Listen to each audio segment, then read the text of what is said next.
All right. Mic check, mic check. Mic check, mic check.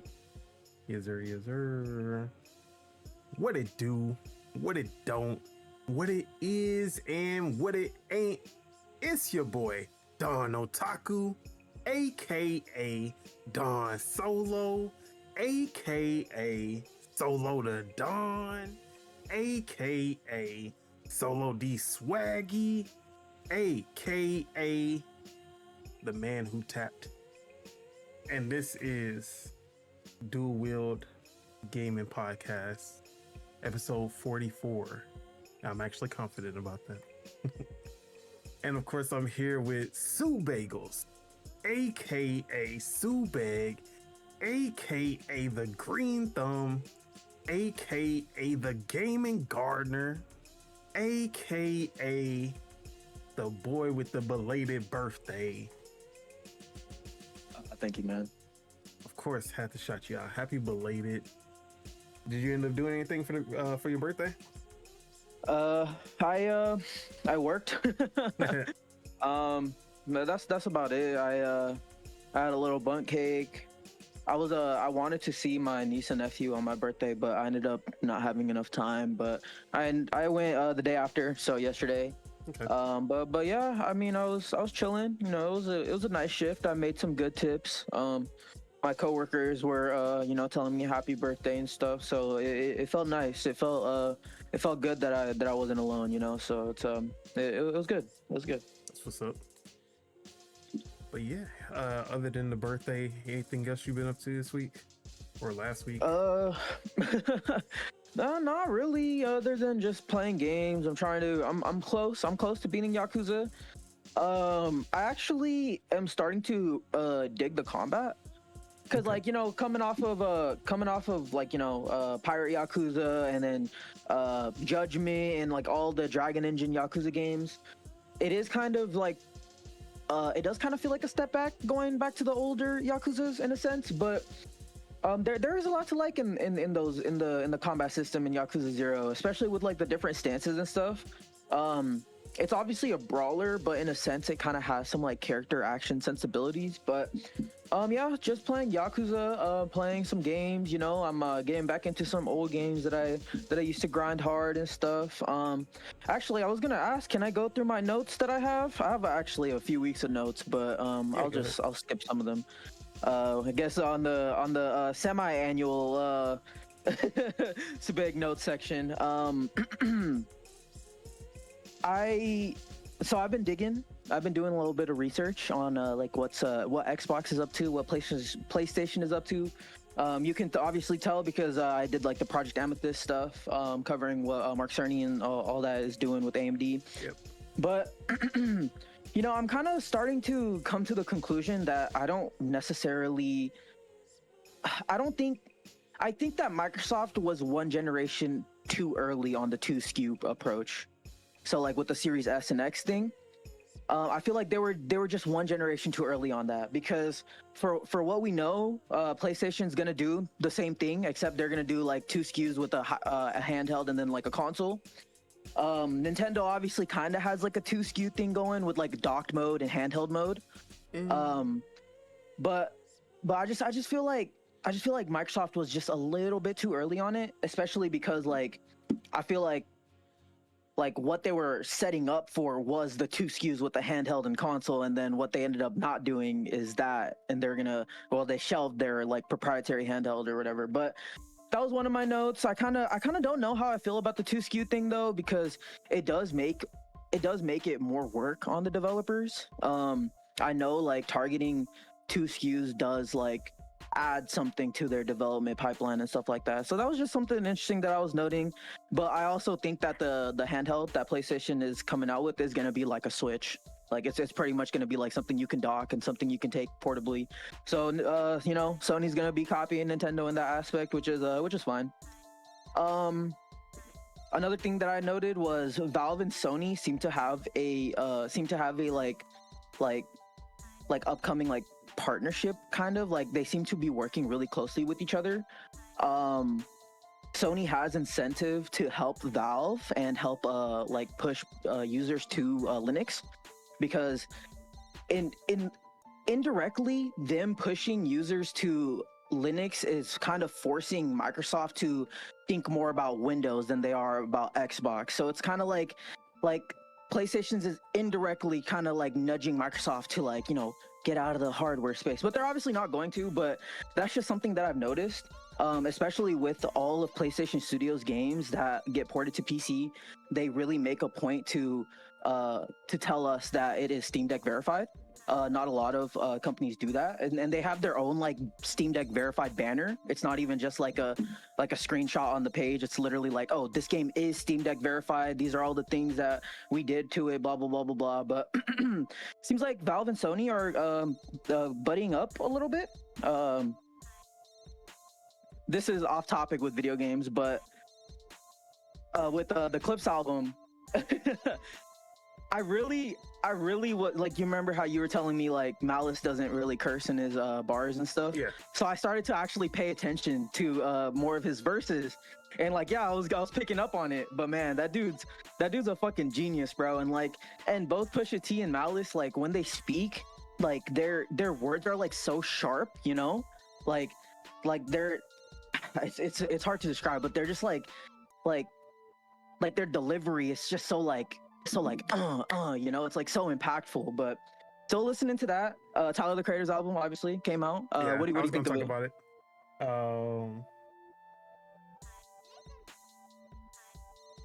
So I'm wearing the hat, as you can see.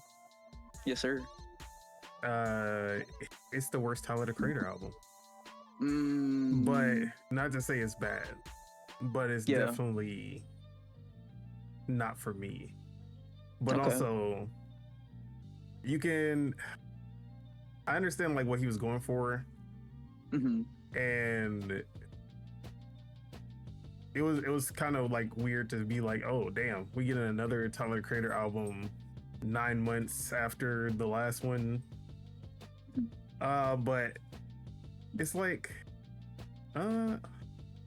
if it doesn't feel rushed in the sense that like the songs don't feel complete or anything like that. It just feels like compared to any of his other albums, you can tell that there was not as much thought and like time put into this album. But at the same time, with the concept of the album just being something to dance to, something to move to, you really don't need as much thought put into it as something like Chromacopia or Igor. So I also understand that at the same time. But definitely not anywhere near my favorite Tyler the Creator album. Listened to it a few times. Definitely some songs on there that I'm gonna be jamming for a long time, but as a full project, I don't see myself sticking with it for long. Which is I kind of am in the same boat with you, but go ahead, my bad. I was just gonna say, which is weird because every Tyler Creator album since Flower Boy, I've basically had on repeat for at least like 3 months. Yeah, I'm kind of in the same boat. It doesn't. I wouldn't say it feels rushed, but it does kind of feel like put together really quick, you know. But it's definitely not the best album even this month. Alfredo 2, another amazing album. Fucking Freddie Gibbs and Alchemist just killing it. And then obviously the Clips album is really good. There's some other albums that came out this month that I need to get to, but yeah, it's decent. It's funny because he like has this thing where it's like, don't come if you don't dance, and it's like you see the videos of the people in the crowd and they're just not fucking dancing. I'm just like, bruh. but yeah, that's Tyler's album. It's good though. It's pretty good. It's not like horrible, but it's obviously not his best work. His worst album is still like an 8 compared to most people. So I say like a 7.5 compared to most people's. Yeah, 7.5 is fair. What else do I have? Is it cool if I just transition into what I've been playing? Yeah, go ahead. Okay, so I've been playing Mario Kart World, throwing myself in online. I'm not doing Knockout Tour, but I have played a couple of Knockout Tours, and I'm not gonna lie, I don't know if that's for me, bro. Like I can do good in just the regular races, but for some reason in Knockout Tour, it's like like it's either like I'm in like fourth, fifth, sixth, or I'm in like 20th. You know, it's like there's like I don't know. It's just it feels very reliant on items. Like it doesn't feel like it's like you can be really good at drifting, cutting the corners and stuff, but the tracks are so like wide open that it's like it's hard to like overtake without having items, you know? So it just feels like a game that's like so reliant on items, which is Mario Kart, I was you about know, to say that's every Mario Kart. it is Mario Kart, but I just feel like in Mario Kart 8, I was like I just feel like if you have skill, you can overtake, you know? Like I just feel like the tracks being so wide in this one, it's just kind of like impossible to really like cut the corners and cut the edges and like you know, go inside or outside and like do a bunch of drifts to get into first. But I'm still enjoying it. It's still super fun. I adjusted my HDR settings on the Switch a little bit, so it's really starting to pop on the screen on the OLED specifically. But yeah, I've been playing Mario Kart. Obviously Yakuza, as I mentioned, but the one game that I picked up that I haven't picked up in a while was Counter-Strike 2. It's actually, the game itself is not really in a great place. Valve seems to not like put as much effort into Counter-Strike as they do their other titles, it seems. But and there's like, it seems like with every patch that they do for it, it's like something breaks. Like there is this like weird like bug going on where it's like when people pull out their knives, it'd like pull out in slow motion. And like same thing with like pulling out the gun, it would like pull out the gun in slow motion. And I'm like, what the fuck's going on? But everything outside of that it's been good. I've been playing Premiere with my boys, so that's like the competitive. They have a competitive mode, but that's the mode that gives you like elo. But I've been playing Premiere. It's been super fun. I've been getting into it. I was playing a little bit of Siege with the Lords Gaming people, but I've been hella enjoying Counter-Strike, man. It's I've been missing tactical shooters. That's, you know, I've been talking about like how I want like more of these type of games instead of like hero shooters, you know? Like I was even talking in the LSM Discord. I was saying like Sony should greenlight like a realistic tactical FPS game in Decima. Like that would be great if they could do that, because the engine is perfect and it would like, the game would look good, it would run good, it would probably feel good. They would probably make a lot of money because it's like a niche, but like the people that stick with it really do stick with it, you know? Easy to monetize with skins. People love getting skins for their little knives and their guns and stuff like that. So it's like, I feel like it's something that they should do. It'd be a smart business decision. But I'm loving Counter-Strike though. It's great. I'm really enjoying like the graphical updates that they've made. Especially the smoke stuff. Like you can shoot through the smoke and you see like the bullet trail in it. Super cool.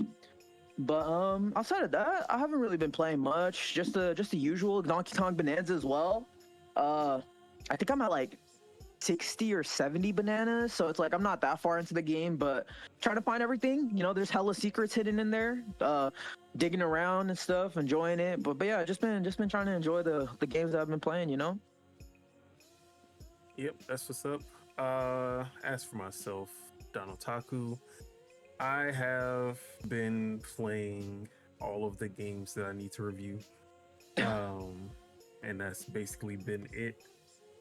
Although I did get out my first preview that I can talk about now, and that is Story of Seasons, The Grand Bazaar, which is a remake of the 2008 Nintendo DS game, back when it was still called Harvest Moon. Farming sim, the father of farming sims, Harvest Moon. And I'm enjoying the game, but at the same time, you can tell that it's a 2008 game, even with all the new like quality of life updates, with the gameplay improvements. It still feels pre Stardew Valley, and you can tell when like it's hard to go back to these classic Harvest Moon games after playing something like Stardew Valley or playing something like Dinkum, or like Fantasy Life. Yeah, My Time at Portia. All of these type of games, they have evolved the formula so much since that when you do play even a remake of these games, it just feels so outdated comparatively. And not to say that I'm still not having fun, because I actually never played this one, so it's not like I'm. But maybe that's why I'm also not feeling that nostalgia for it either. That'll probably like get me through. Like, Story of Seasons: A Wonderful Life is a classic, like one of the best Harvest Moon games back in the day. So like playing the remake of that, I had that nostalgia for it, and I was like, yeah, this shit is fire. Even though it was post Stardew Valley, but with this, I have no nostalgia. Just going into it fresh, and it just feels so like dated comparatively. But other than that, though, there is a feature that makes it stand out compared to the other farming sims, and that is the bazaar mode, the Grand Bazaar, which is this basically you have a bazaar that happens every Saturday, and all of the stuff that you forage, all of the crops that you've harvested, all of the items that you've crafted throughout the week, you go to the bazaar and you set up a stall and you sell all of these items that you have been working towards for the whole week. And it's a super rewarding mechanic because it's not like in other farming sims, it's usually like, okay, I've harvested these crops, let me just put them in the bin and then sell them for the day. And you always get the same price for whatever you're selling. You always like it, you just drop it in and it's like, okay, you just like forget about it. But with the Grand Bazaar, you're saving all of this stuff that you're harvesting, all of these things that you're getting, and then Saturday is like, okay, there's all of these things that you can do to upsell and get a better price than if you were to just sell it regularly. Like, depending on how much you upgrade your stall, that'll increase how much they'll pay for the items, how much they'll buy in bulk. And it's all about like, man, can I sell out? Like, you get all of this stuff, you're like, can I sell out everything on Saturday and not have like anything left behind? And it makes the actual like selling of your stuff and gaining money more fun than usual when it comes to the farming sim genre, which I like a lot. But that's like the big feature that makes this one worth it at the end of everything, even with all the quality of life stuff, or like the datedness of like the actual farming and the presentation, the visuals, the art style is really not that good, especially compared to Marvelous's last game, which was Rune Factory Guardians of Azuma. It used to be that Rune Factory was the little brother of Harvest Moon, but now it feels like the tables have turned and Rune Factory is the flagship, while Harvest Moon just feels like more low budget.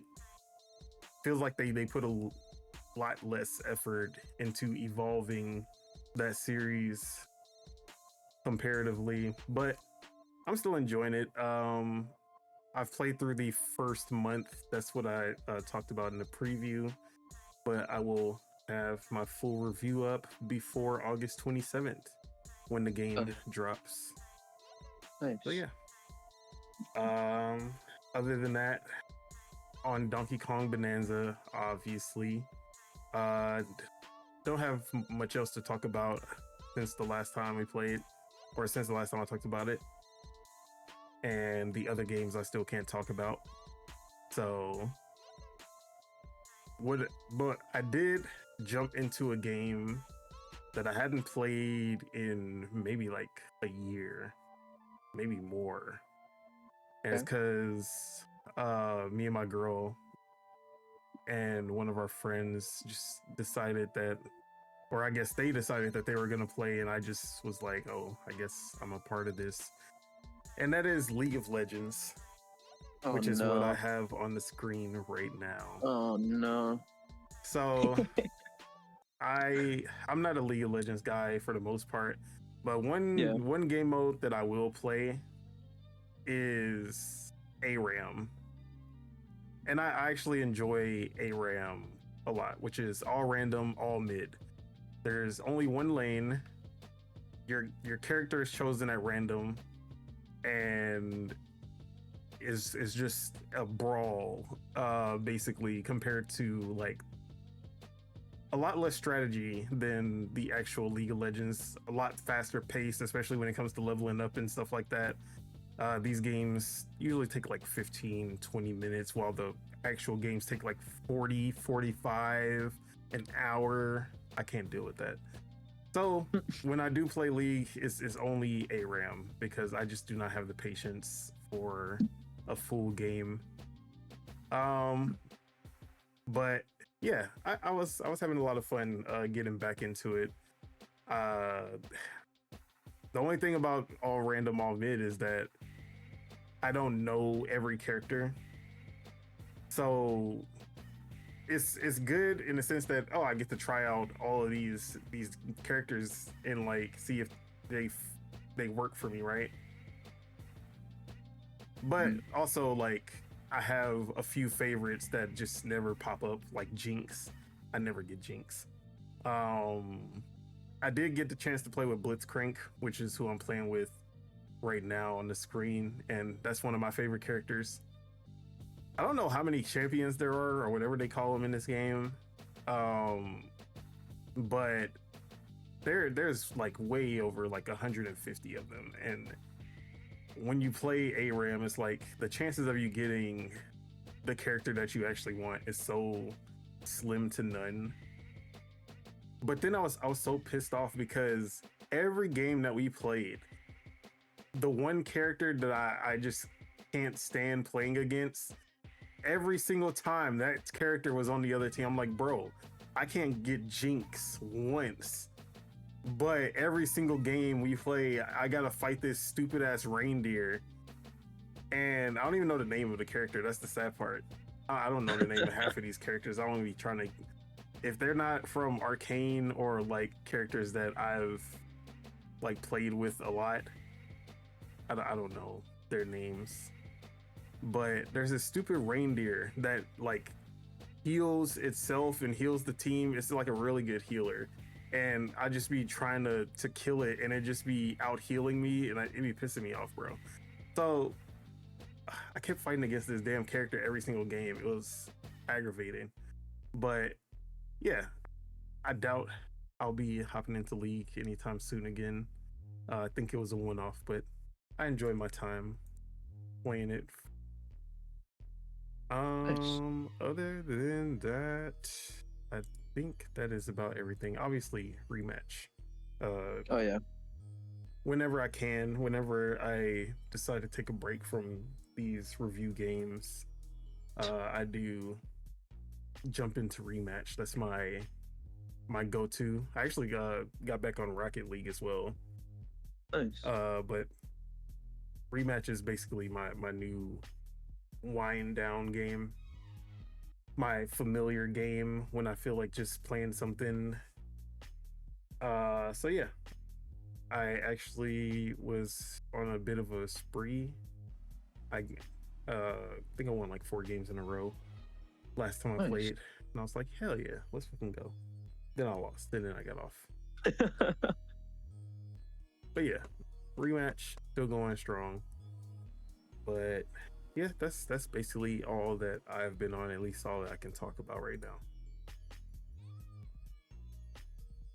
But I do have another preview that I should be able to talk about the next time we have a discussion. So that'll be, or next time we have an episode to record. So that'll be fun.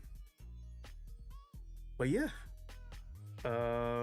let's go ahead and get into some of these topics. First off, let's talk, because we kind of did talk about a Nintendo Direct, the last full show that we had, not counting last week where we had the special episode. But hold on, but we now have the actual confirmation, the Nintendo Direct partner showcase.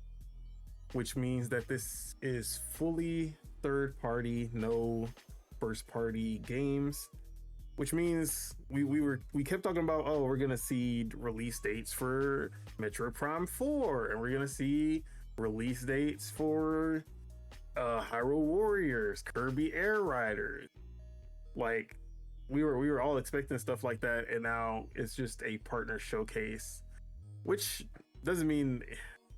I mean, we've seen that Nintendo has just been like dropping first party news out of nowhere, like the Drag X Drive overview, which we'll talk about afterwards. But usually when like during the Switch 1 era, when you see partner showcase, you're just like, man, this is not the direct that this is not what I wanted. Like, because during the Switch era, it was always like, you want the first party games. Third party indies are cool, but for the most part, like when it came to third party stuff like AAA or AA, it was like, is this game actually going to run well enough for me to justify buying it on the Switch? And honestly, like 8 times out of 10, it wasn't. So like partner showcases, it was always just like, like this isn't really what I'm here for when it comes to the Switch. Now indie worlds, it's like, oh yeah, pixel art games, like usually those run really well, except for whatever reason Ninja Gaiden Ragebound, count your days, Koei Tecmo. Yeah. Although it is scoring really well. Yeah. But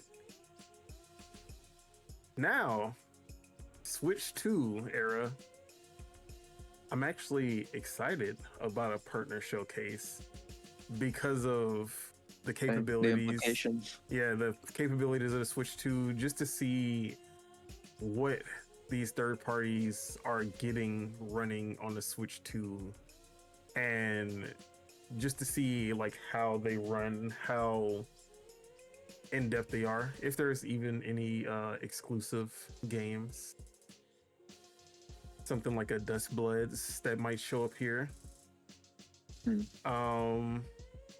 Yeah, there's actually some stuff to look forward to, because now it feels like, hey, third party, okay, I'm actually keeping my eye out for like what third parties are coming to the Switch 2, especially after like WWE 2K25 that runs really well, like 60 FPS, and still looks almost identical to the PS5 and Series X versions. Maybe not identical, but like if you're not watching them side by side, it's really close to the same. The only experience. real changes is like the resolution, right? Yep. That's really it. And just to talk about that, did you see who helped get that port? Shiver Entertainment, the port studio that Nintendo purchased. Hogwarts Legacy guys? Yeah, the one that Nintendo purchased in 2024. Okay. They were the ones who got that port onto the Switch 2, and that's why it is running near flawless.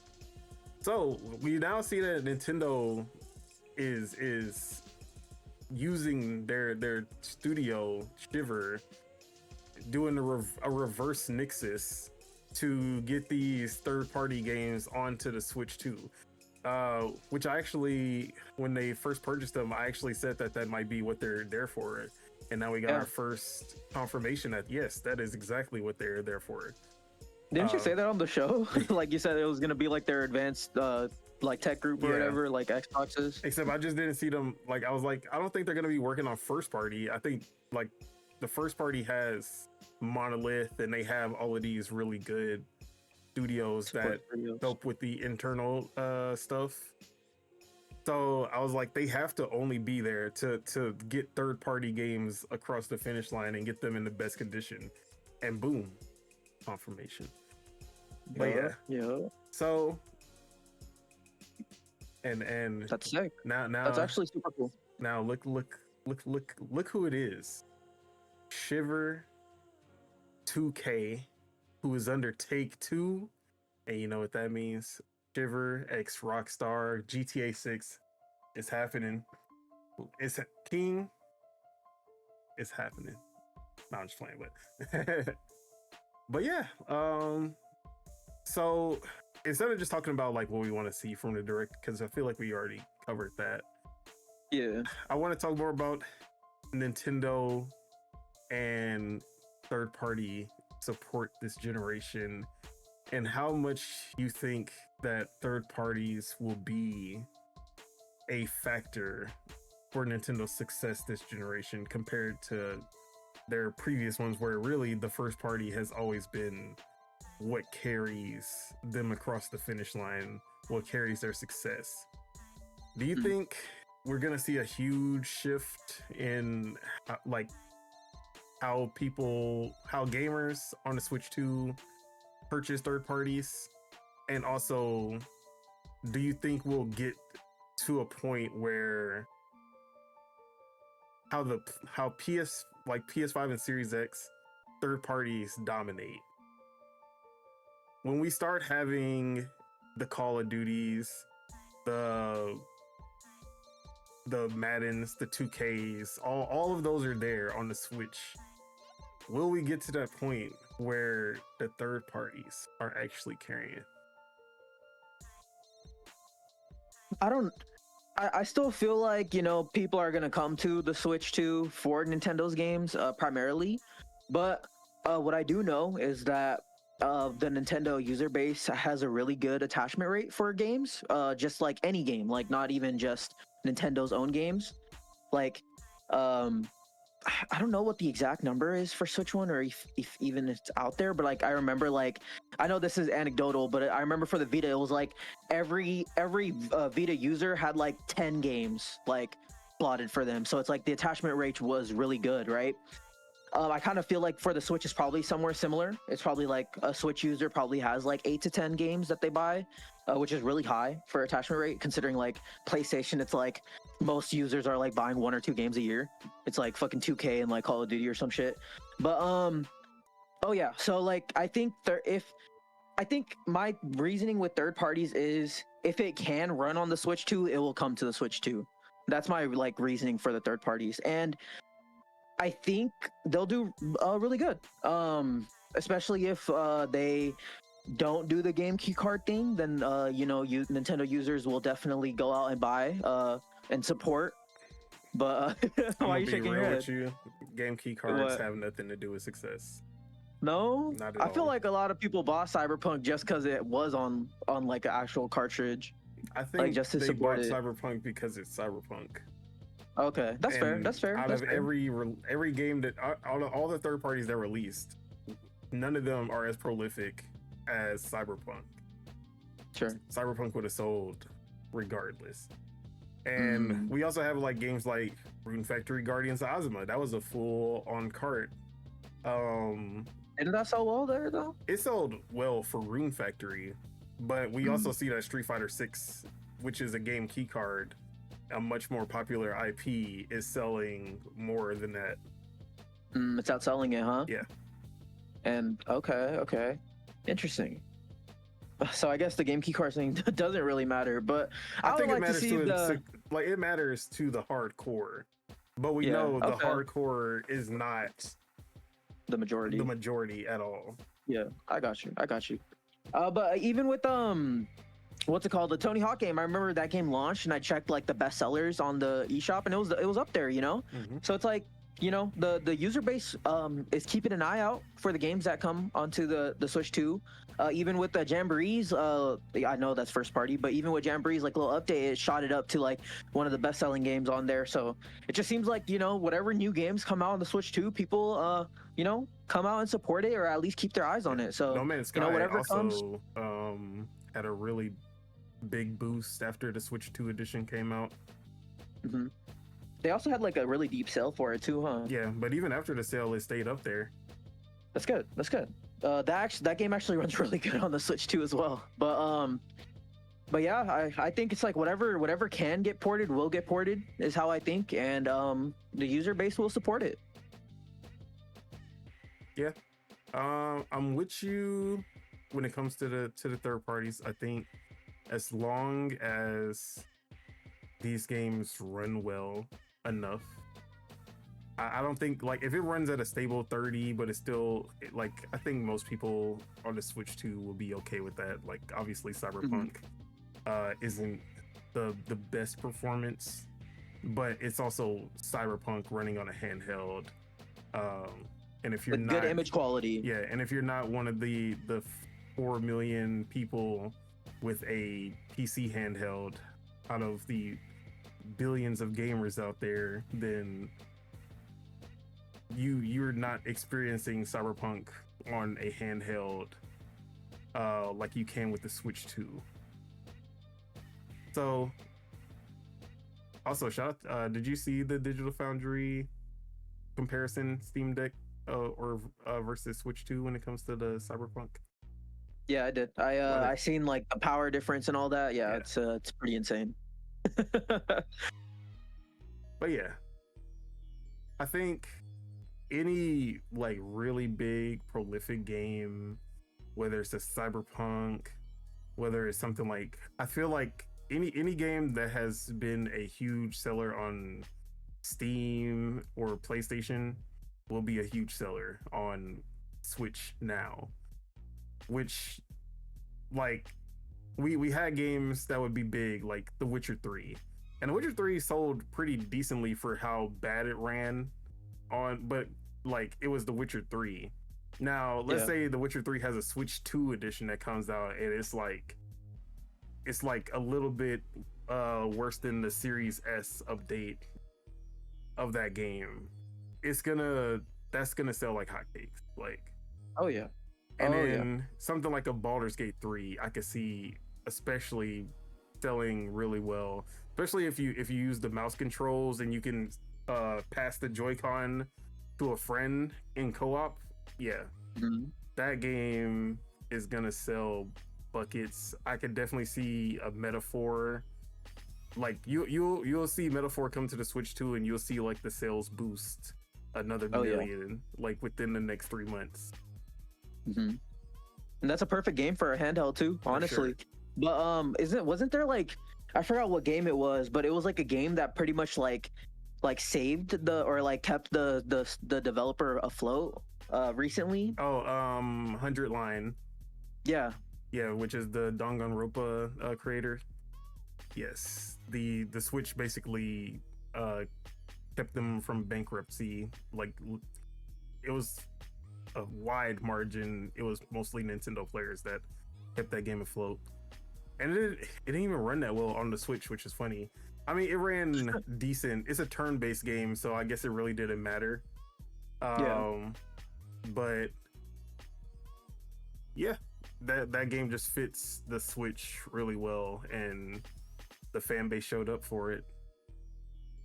Now, I feel like that's a lot of these Japanese games, the Switch is gonna carry. Like when Tales, what is it? Not Tales, Trails in the Sky first, the remake comes out. I'm 100% sure that the Switch will be the leading platform on that game. But yeah, I expect third parties to find a lot more success, especially in the AAA AA category than the Switch one. Now, do I think the third parties will overtake first party like it has on PlayStation and Xbox once we get like the Call of Duties and they're more established, once we get the Maddens and they're more established? Still don't think those players who only play 2K, only play Madden, only play FIFA, I don't think they're gonna flock to the Switch in enough droves that it becomes that sports casual, Call of Duty casual machine. Oh yeah.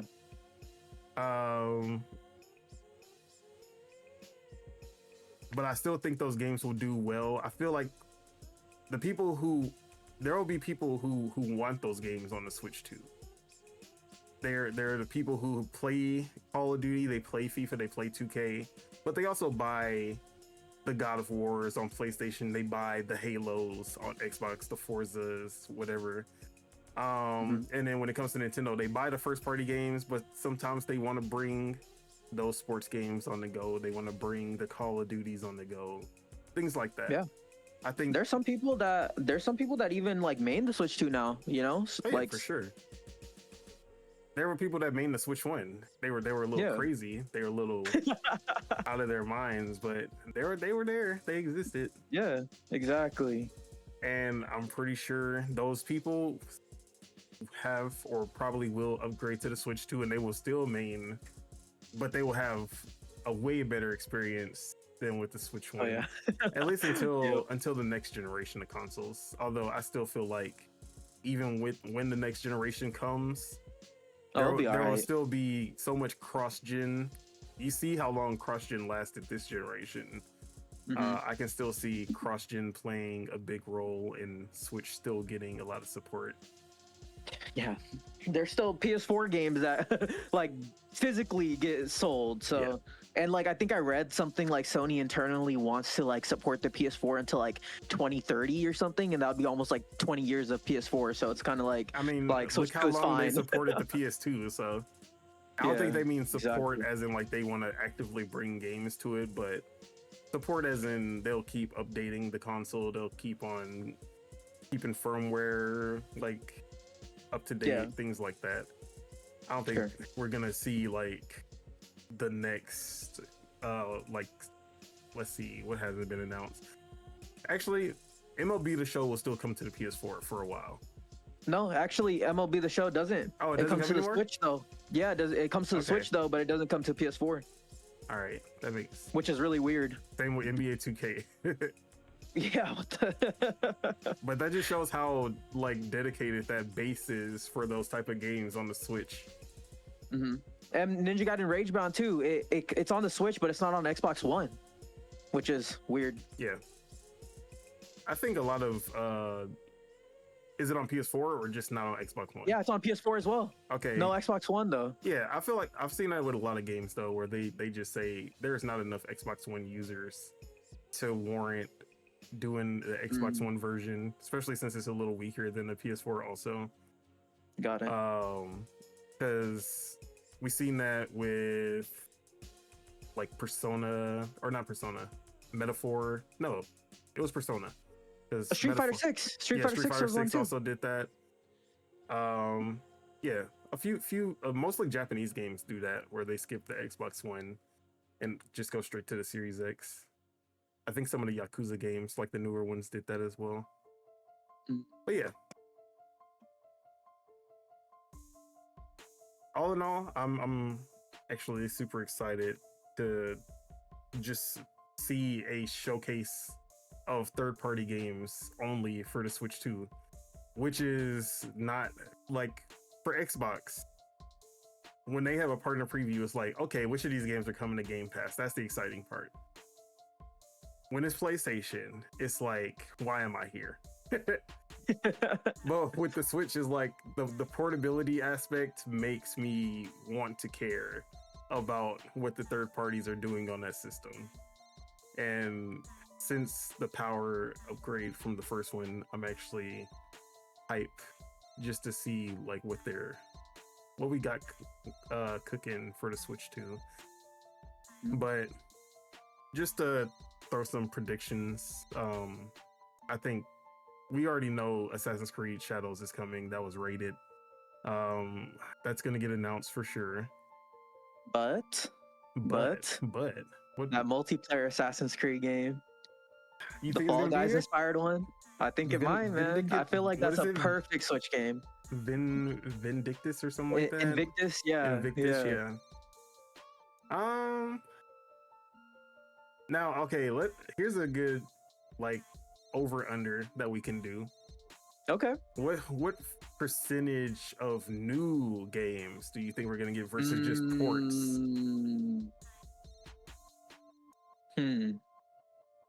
for the previous partner showcases, were they just like trailers after trailers after trailers? Yeah. The last 25-minute partner showcase showed 25 to 30 games or something like that. Oh wow. So Okay. like, because you know they have the headlines, and then but then when it comes to like the bigger games, they'll get a little 2-minute trailer, maybe 1 minute 30-minute trailer. I mean 1 minute 30-second trailer. Yeah. But for the most part, you can do headlines and get like 10 games out in like 3-4 minutes. Okay. So we'll see somewhere from that 25 to 30 range of games. Okay. Which is a lot if they're like mostly coming later this year or early next year. That's a good amount to just have announced. But if we're getting 25 to 30 games, how many of those do you think are going to be new announcements, or at least games that haven't released on other consoles and they're being announced for the Switch 2? So games that haven't dropped yet that are getting announced. Like, let's say, what's a upcoming game? Like a Mina the Hollower? Yeah. I mean, but we know that's coming to the Switch one. Oh, it is? Yeah. Has to be. Mina the... It's Yacht Club. They're not gonna skip the Switch when Which one? that is literally where Shovel Knight got most of his player base. Oh yeah, they announced it for the Switch. Okay, so let's just say there's 25 to 30 games, right? Yeah. I'm gonna say 8 to 10 are gonna be brand new. Okay. Any exclusives in that? Oh yeah, there's gonna be at least one or two, at least. I think we're gonna see because you remember Arc System Works, we talked about the 2 games that were leaked and they were exclusive to the Switch 2. I think we saw Project Life at the Arc System Works showcase, which was, I forgot the name of the game. It was like something I was ... or whatever. Yes. Disappointing is what it was. I enjoyed it. I enjoyed the concept. I enjoyed the hotel desk style of like I like those type of games. Sure. But Watari seemed to be more action focused, maybe a fighting game, maybe a crossover of some kind. So are we gonna see that here?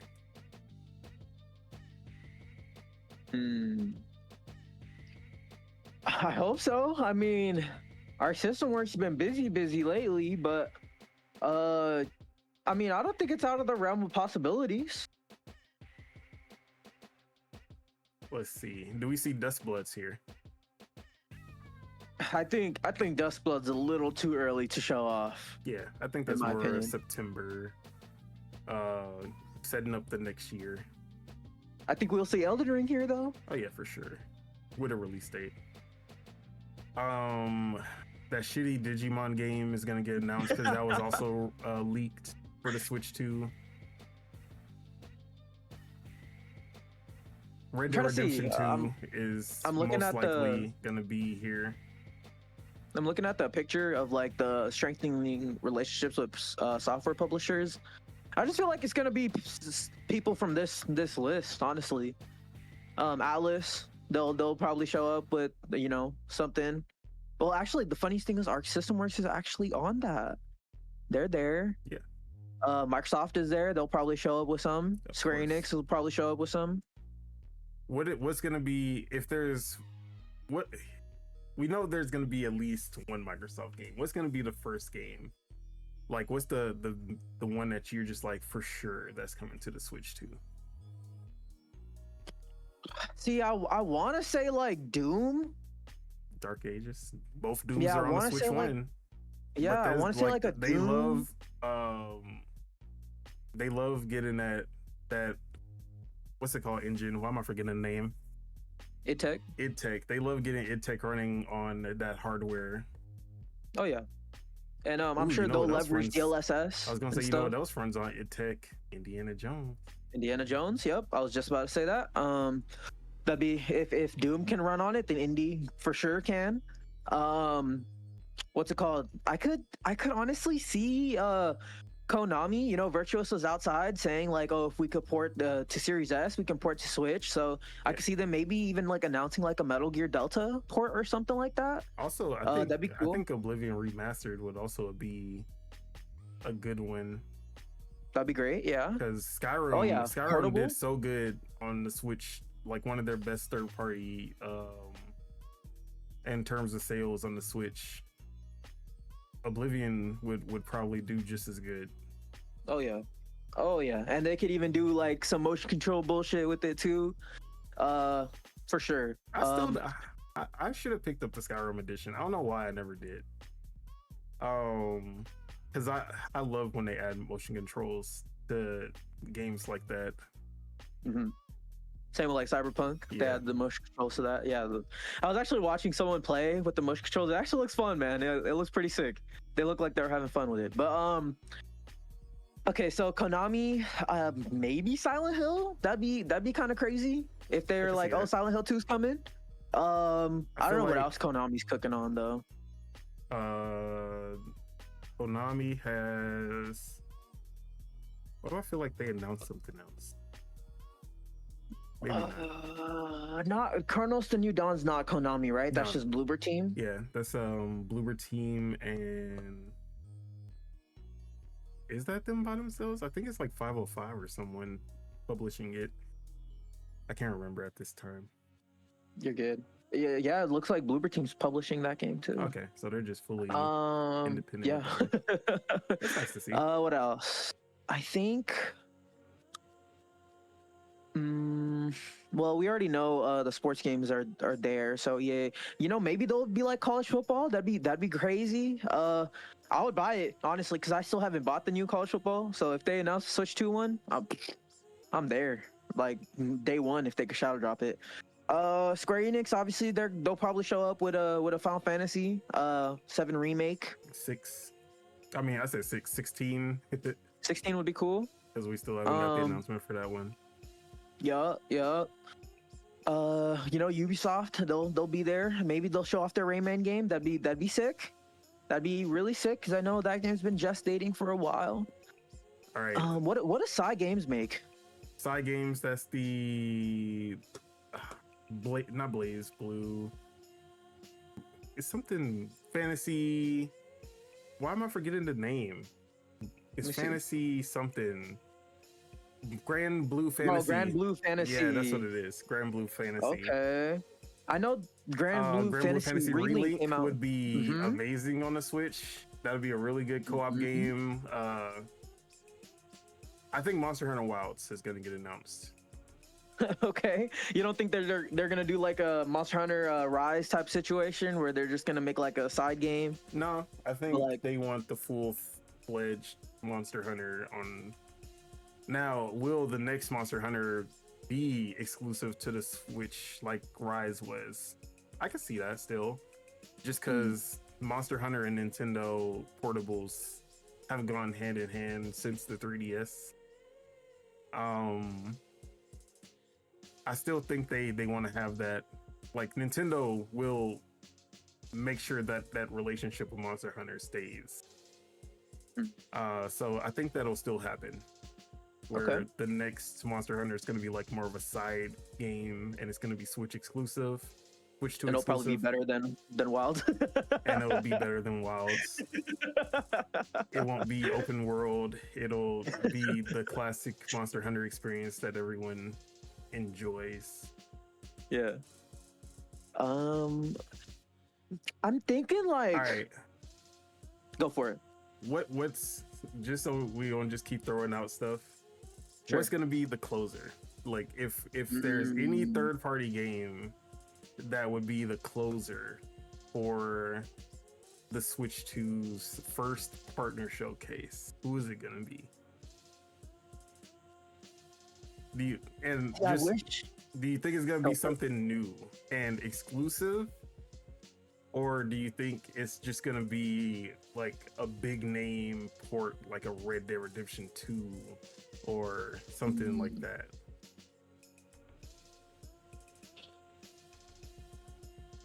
Do you remember what closed out the last one?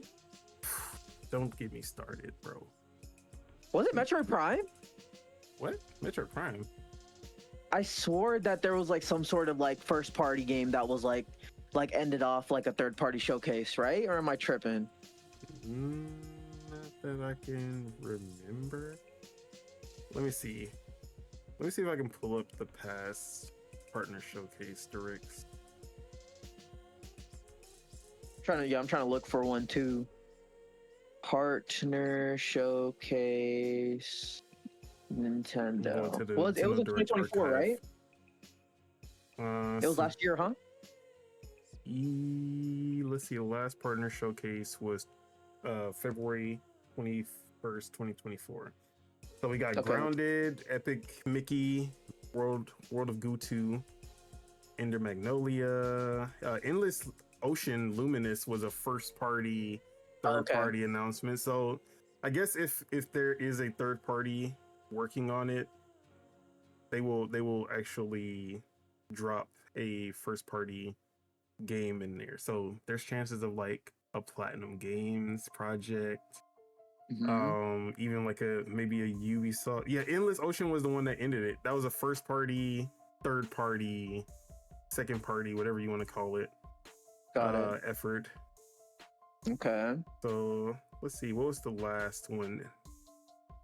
But I think the last one, which was in 2022, the one that closed it was the worst game that they could ever close anything. Fucking Bakugan, I'll never forgive them for that. Oh no. Oh yeah, they announced Pentiment in this 2021 or 2024 one as well. Grounded was also a big one there. Grounded. Oh, Kingdom Come Royal Edition also here. Fantasy Life Eyes also here. Why is this one I have? Can't just skip. I'm trying to see what was. Monster Hunter Stories. Yeah, they did show off a lot of games here. Holy crap! 1, 2, 3. Oh, actually, the 4, one in 2022, the final games was the Persona 3, 4, and 5. But there was a partner showcase that ended with Bakugan, and I was so pissed. I can't remember when that was. Maybe that was the 2021. Maybe that was a lot longer than I thought it was.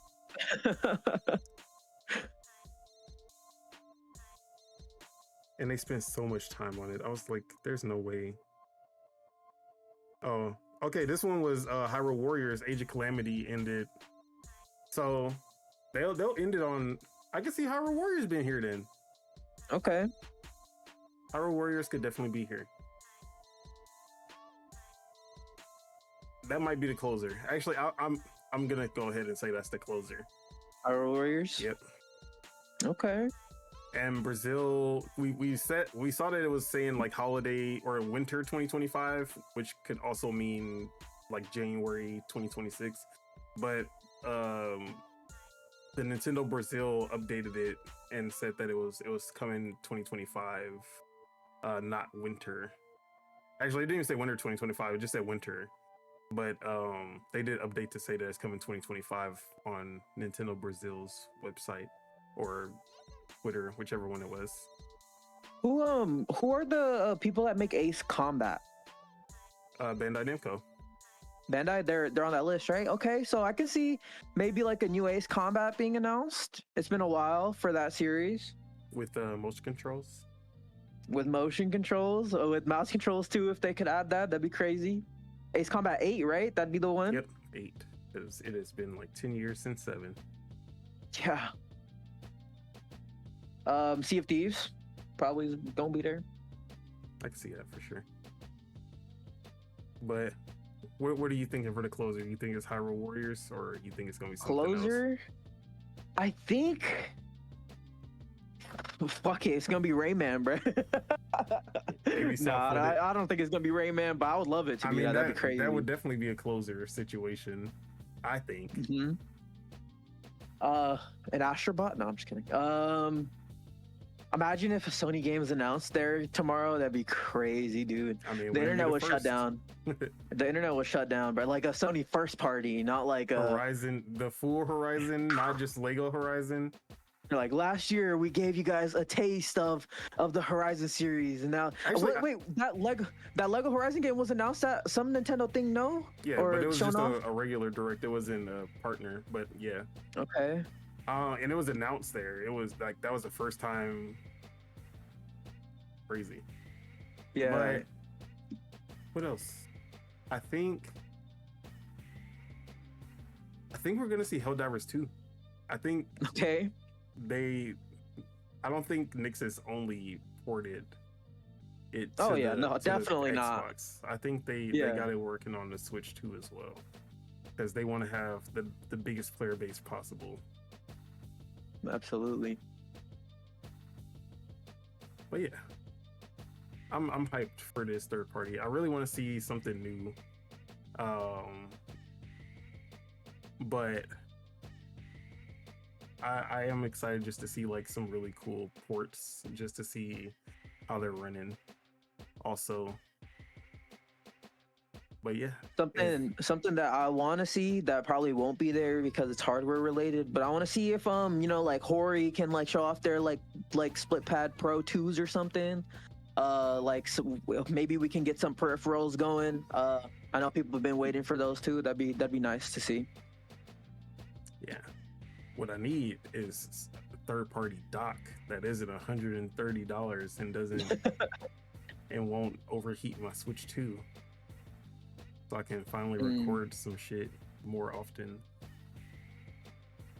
But yeah, man, won't be able to live react tomorrow, but I'll definitely be giving. You'll probably be awake. Oh yeah, I'm gonna be working at that time, but yeah. I'll definitely be giving my impressions and stuff on Twitter and everywhere else. So yeah, man, make sure y'all tune in. But oops, didn't mean to do that. All right, let's go ahead, move on to our next topic. Let's keep it Nintendo related because they had an overview trailer, which might as well have been a direct with how long it was and how much they showed off for this. Drag X Drive, a game that, as you all know, I've had many bad things to say about this game. So Nintendo came out with their overview trailer showcasing this game in full. All the features, they went through almost everything, and I have to apologize. I wasn't familiar with your game, because it felt like they just decided to address at least like 70% of the issues that I had. But honestly, it wasn't even, I wouldn't even say it was 70%. I guess I'll say 70%, because my main concern was just the style of the game, the characters and things like that. And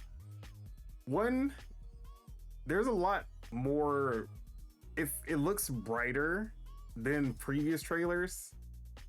I don't know if there's like a night and day cycle where like it just, because it always just looked super dark and gloomy. But like what they showed in the overview just looked way brighter, and then they showed off the character customization, which made the characters have at least a little bit more flair, and they had like different colors. You don't have to be just black and blue or black and red. Like you can be any color, pink, purple, gold. Like I was like, okay, hold on. Still, like, them just being these fake Spartans is still not the best aesthetic that I would love. Like I'm still not in love with it, but I've with the customization, I've come around a little bit more, just because I want to see like how customized I can really get with the character. Sure. But them showing off the gameplay more, like I always had faith that the gameplay would be good from the jump. But I also wanted to see like if it's just gonna be like how in depth they were gonna go with this.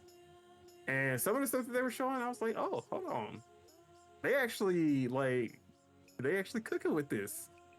They were showing off, obviously you got 2-pointers, you got 3-pointers, but then they were showing off the tricks, the dunks. You can do a bunny hop. Like I was like, oh bro. Cause you like they never showed a bunny hop once in any of the previous trailers. You just seen them on the ground the whole time, except for when they go on the pipe, on the half pipe to do a dunk. But now you telling me I can just jump at any time. I can do jump shots for extra points. They have classes, or not classes, but they have positions. They got center, a forward, and a guard. I was like, hold on, bro. Are they cooking right now? And then it also like they showed like a little bit of the customization. They had the gold and purple, my Lakers. I was like, bro, let's fucking go. That was the first thing they showed off in the customization, gold and purple. I was like, let's fucking go. Nintendo know what's up, bro. Even though they in Washington, they don't care about no damn Trailblazers. I mean, that's the closest thing to Washington because they don't have no basketball team, but. Imagine they put like jersey customizations in there or something. That'd be crazy. Bro, LeBron James DLC, let's fucking go. Oh, that would be insane, bro. They'd make mega bucks off of that. Look, we need to look up who is the most famous wheelchair basketball player. He's gonna be the DLC character. I can do that. The most famous wheelchair basketball player. Patrick Anderson, yeah. We need him in the commercial. That sounds like a basketball player's name. We need him in the also like the tilt. Like the way that you can tilt on the chair to get more reach, and then you can use that to like shoot over people. I was like, bro. Yeah, you could even put your hands up too to like block shots or like. I love like being able to just like do high fives. Clap. Yeah, clap. Like I always saw the clapping in the trailers like before this. Yeah. But like the high fives, that's what's up. Then they showed off the backflip, and I was like, bro. First off, that shit looks like it's hard to pull off in a dunk. Like you got to be on point with that shit. But then the mini game, they had like jump rope, they had a sumo, and I was like, bro. And then I thought again, this is $30. This has as much content as ARMS did at $60. Because ARMS was the versus mode. Now you did have the campaign, like it had the basic arcade fighting kind of thing, but this has you can play against computers also if you don't want to play online. You can obviously get in a park with your friends, and then they have my neighborhood or whatever. Like they literally have a neighborhood mode where you're just with 12 other people just running around, looking for a game, or if you want to play mini games, you can do that instead, bro. They played 2K one time, and they said, yeah, we need to do this, bro. They are racing, bro. $30 for this. They're doing it better than 20. It's 20. 20? No, I thought it was 30. Yeah. I think it's 20. No, it is 20. Yeah. I literally can't hate on this game at all anymore. Like they have the content to back up the price. More content than honestly like what I'm used to at that price. They fix some of my like the court can still like the court does look, but like the court even looks livelier. It doesn't just look gray and like just washed out. Yeah, the texture work. It actually has texture work. I don't know what happened in like if maybe the game just wasn't fully completed and they were just showing us like beta footage or something, but like, or maybe they heard the feedback and they were like, you know what, we gotta brighten it up a little bit, make it look more aesthetically pleasing, and then that's what happened. But like they fixed almost everything that I had issues with before this overview trailer, and now I'm actually super excited about this game now. Oh yeah, let's go. I'm one, like, I think it's gonna be one step below ARMS for me. Like, ARMS was my shit, but I think this is gonna be like right underneath ARMS for me. Hell yeah. Really, I might review it. We'll see. we might do a joint review. Fuck it, why not? Honestly, because I don't think I'm gonna be reviewing Ragebound, so I'll pick up something else to review. Like, really, the only concern is just gonna be how well the mouse controls feel, because that's gonna make or break everything. If it just does not feel good to do the mouse controls, whether on a table or on your lap, definitely gonna try both to see how it feels. But if that just does not feel intuitive or it just doesn't click, that's gonna be the make or break for it, honestly. But I'm excited, bro. I never thought. Pretty hyped too, man. I didn't think I would be excited for this game. I always felt like after or like it was $20, I'm like, you know what? I'll definitely pick it up just to try it out. But am I excited? No. This shit made me excited. Yeah, bro. When's the last time when's the last time a trailer or like a overview or a direct really like sold me on a game that I was really just like, nah, this shit is not it? I think it's. I don't even. It might be the first, bro. At least in our time. I remember there was a game that we were both like higher on, and then it came out. We're like, oh, that was Concord. But August 8th, we'll get to play the demo, and definitely gonna put it through its paces, and we gonna see. Maybe this will be the Switch rematch for me, where I just pull this out whenever I just need that quick competitive fix. Hell yeah. I still think they should have like an option in the controls for people that don't want to use the motion control stuff. I think they will, or the because mouse control, they've never made a game outside of like Nintendo Switch Sports, but like Splatoon does not force you to use the gyro controls. ARMS did not force you to use the motion controls. You can play fully like button-based combat. Yeah. I think they're gonna have something so that you don't have to use the mouse controls. Maybe. But also, I feel like, how would that work? Yeah. Like, it would, I don't think, actually, it might be a lot harder to implement controller support for this type of game. But then again, if they can get Skyward Sword on the controller, I think they can do something with this. Just use, like, I don't know, they'll do something with the analogs. That'll be your two hands. So yeah. But also you have to aim and shoot. Maybe not. I feel like this is closer to a Nintendo Switch Sports or Wii Sports situation where you really can't. Just might not, huh? Yeah, you can't map aiming and shooting to a button. But we'll see. They might have something. Maybe that's why it's $20, because they're like, this is a motion only game. We wanted to kind of be like, we want people to just pick it up on a whim, even if they're not like sold completely at that price. They'll at least try it out. You know, bro, you know what just pissed me off? Bro? What? The fact that this game is $20, but they launched 1-2 Switch 2 times at $50, and that game was not even worth $10. Mm.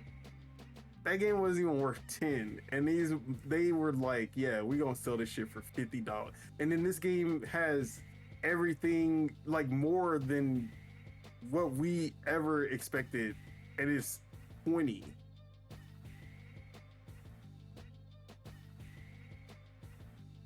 But yeah, man.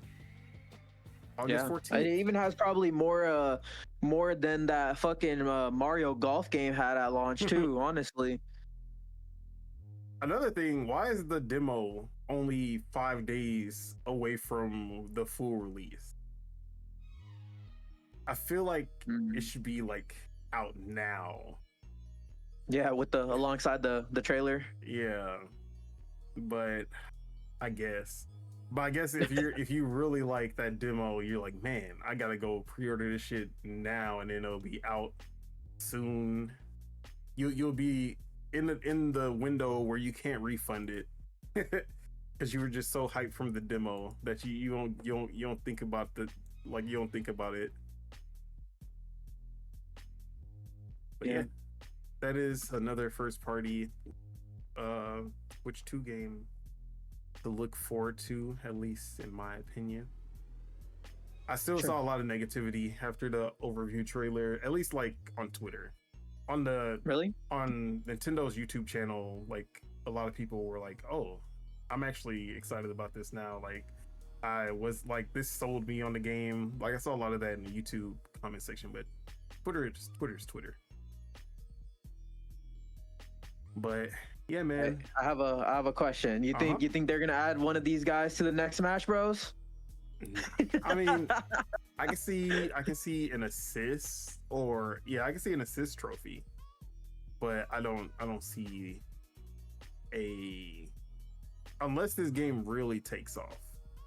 Okay. Like if for whatever reason this game just becomes the next viral game, then I can see Nintendo being like, yeah, put wheelchair man, what do we even call these motherfuckers? Like into Smash Sakurai as a DLC character. Because like Arms wasn't the biggest success, but we got an Arms representation. Yeah. But I also feel like a lot of people like really vibed with the characters of Arms. Like Inklings aren't their own, they don't really have their own character, but at the same time, the personalization of the Inklings, and just like the art style of the Inklings, it was a good character to put in. I just don't see them being like, yeah, let's put this generic wheelchair basketball guy into Smash.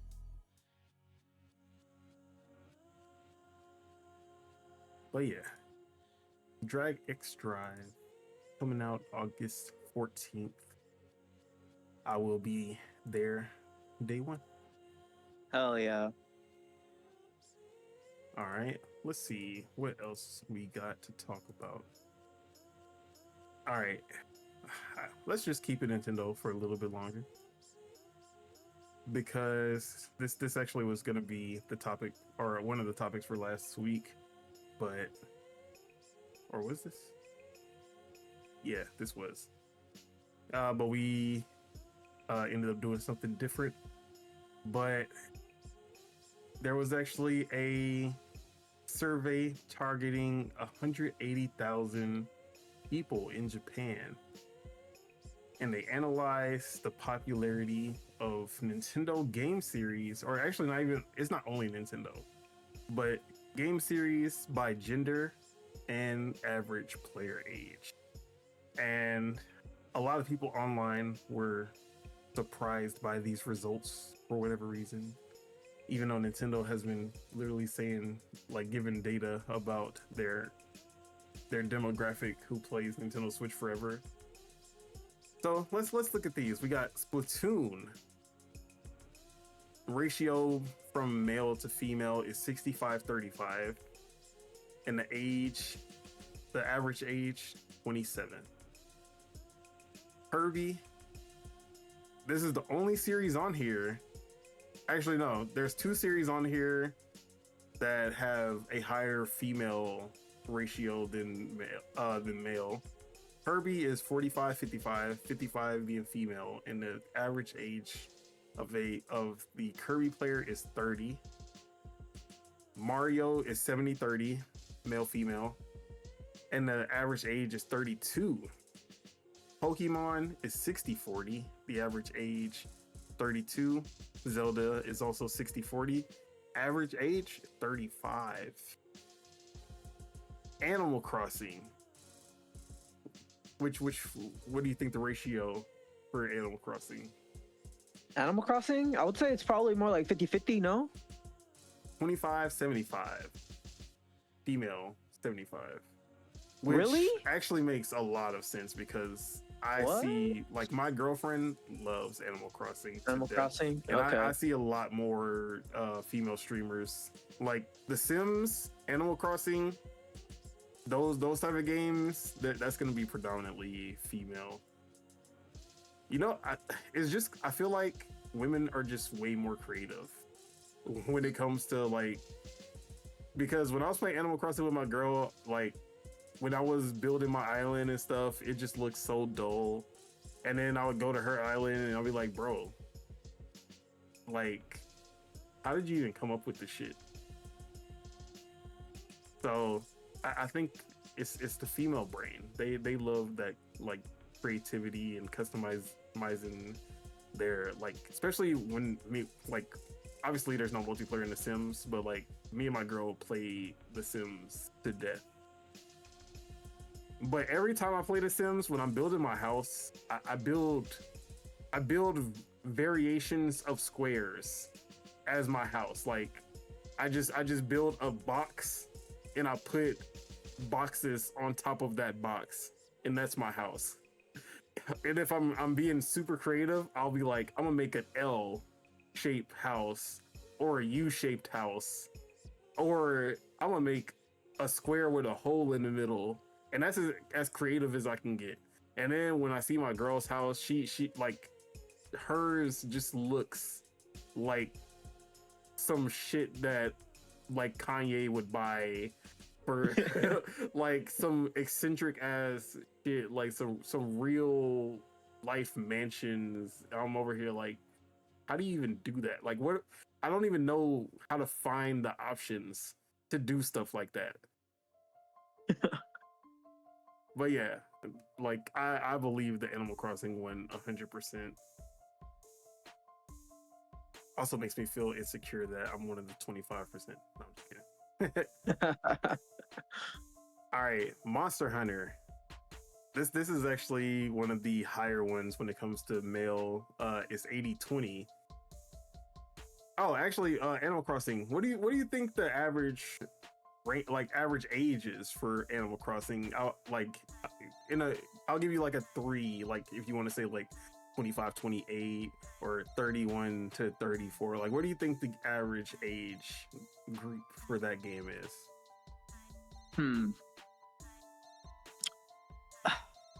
Since it's like predominantly females, I want to say more like in the 20s. So I probably am wrong, but let's just say 24 to 28. Let's just say that. Average age 35. 35? Fuck. It's all the people that want to buy homes but can't buy homes. And then Monster Hunter, the average age is also 35 for that, which I actually found surprising. That doesn't surprise me, to be honest. Seems like a lot of old farts play Monster Hunter. All right, Resident Evil. What do you think the ratio is on that one? Ratio for Resident Evil? Yeah, the male to female. I feel like this one's also a series that's a little more popular with women, but because they love Leon, you know. But I'm gonna say 30-70, 70% males, 30% women. Not even close. It's 80-20. 80-20? Yeah, male, female. Okay. Average age 38. God damn. All right, Like a Dragon. What do you think for this one? 95-5. Actually, surprisingly, 60-40. Oh wow, okay. So it's actually almost 50-50 for that one. Okay. The women love Kiryu, obviously. Okay. Kiryu and maybe Ichiban. Majima too. And the average age is 38. All right. Damn. Final Fantasy. Man, I don't even know anymore. Fuck. So 60-40? Close. 70-30. Okay. Which I was so confused as to how Like a Dragon has more of a female player base than Final Fantasy. Final Fantasy, yeah. Because there's legit main character females in Final Fantasy, whereas like all the females in Like a Dragon are like side characters. But what do you think the average age is for this one? Because this one surprised me. For Final Fantasy? Yeah. I think this one's probably like one of the oldest ones. It is. Am I right? Yes, it is. Okay. 42. Bro, whew, spot on. Yeah? Let's go. Average age is 42. Let's go. I got one. All right. Dragon Quest is the last one. Okay. This one strikes me as like you know those old Japanese men that walk around with their hands behind their backs, like hunched over. This strikes me as that type of game. So I'm gonna say like, oh, you want me to do the ratio first, right? Ratio and then age. Let's just go 70-30. You're close, 75-25. Okay, not bad. And then I'm gonna say the age is probably like high 30s, low 40s, so like 38. Let's go 38. Okay, it was 42 also. 42? Okay, damn, I should have went 40s. Fuck. One. It's okay. So yeah, that's what came from this survey of 180,000 people. Now that this is in Japan, so I think worldwide it might change a lot. But still find it fascinating. How people still like to say, "Oh, Nintendo games are for children only," and then we have like fucking Kirby. The average age of people who play it is 30. But yeah, yeah, that's funny.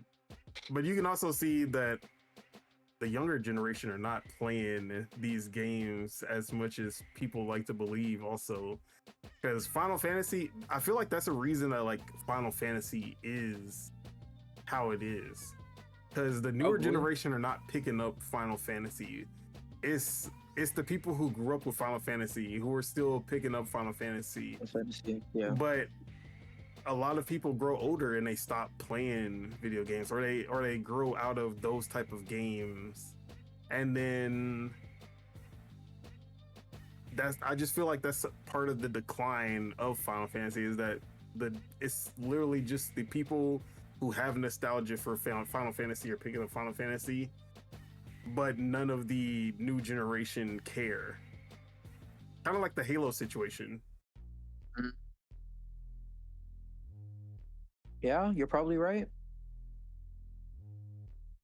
But yeah, I thought that was just an interesting article that had came out. But at the end of the day, it doesn't matter what age you are, what gender you are. Gaming is for everyone. Yep. And you could be 50, 60. Did I just freeze? Can you hear me? Oh no, I could hear you, Okay. but why is my camera? fuck. Hold on. I'm still freezing. Hello. Okay, I think it has to be. Yo. But you can hear me, right? No. I can hear. Can you hear me? Yeah, I can hear you. So it's Okay. I don't know. I think my camera is just tripping. Fuck. Am I still moving? Yeah, you're still moving. It's only me. Okay. So I think it's it's not Discord. It might not be Jover. Yeah, it's not Discord. It's my camera app or something. So I'm just gonna unplug it real quick. No worries. You're good. You're good.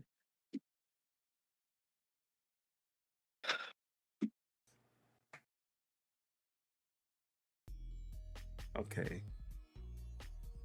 All right. Well, with that, let's go ahead and move on to the next topic. You can still hear me, right? Yes, sir. Okay, just making sure. All right. Let's try the camera one more time. Okay, we're back. Oh, there you go. Hey. Perfect. Okay. All right. Let's move to Xbox. Wait. No, you missed one. Missed one. Borderlands. Oh yeah, I didn't talk about. Yeah, I actually was supposed to talk about that during the direct. I was just You're gonna good, you're mention that I think Borderlands 4 is gonna be there, and we're gonna actually see gameplay running on the Switch 2, which would be cool to see. Absolutely. But we also got the release date, which is less than a month after the other consoles, which I thought was pretty good considering that they said that it wasn't going to come at launch. I thought it was going to be like 2 months, maybe the end of the year type shit. But it actually ended up just being 21 days or so, like 19 days, something like that. So I thought that was good. Randy Pitchford did say that the game is running at a mostly 30 frames per second. Hopefully there is a 40 FPS mode or something. But we'll see how it's looking when they show gameplay. Probably at this direct.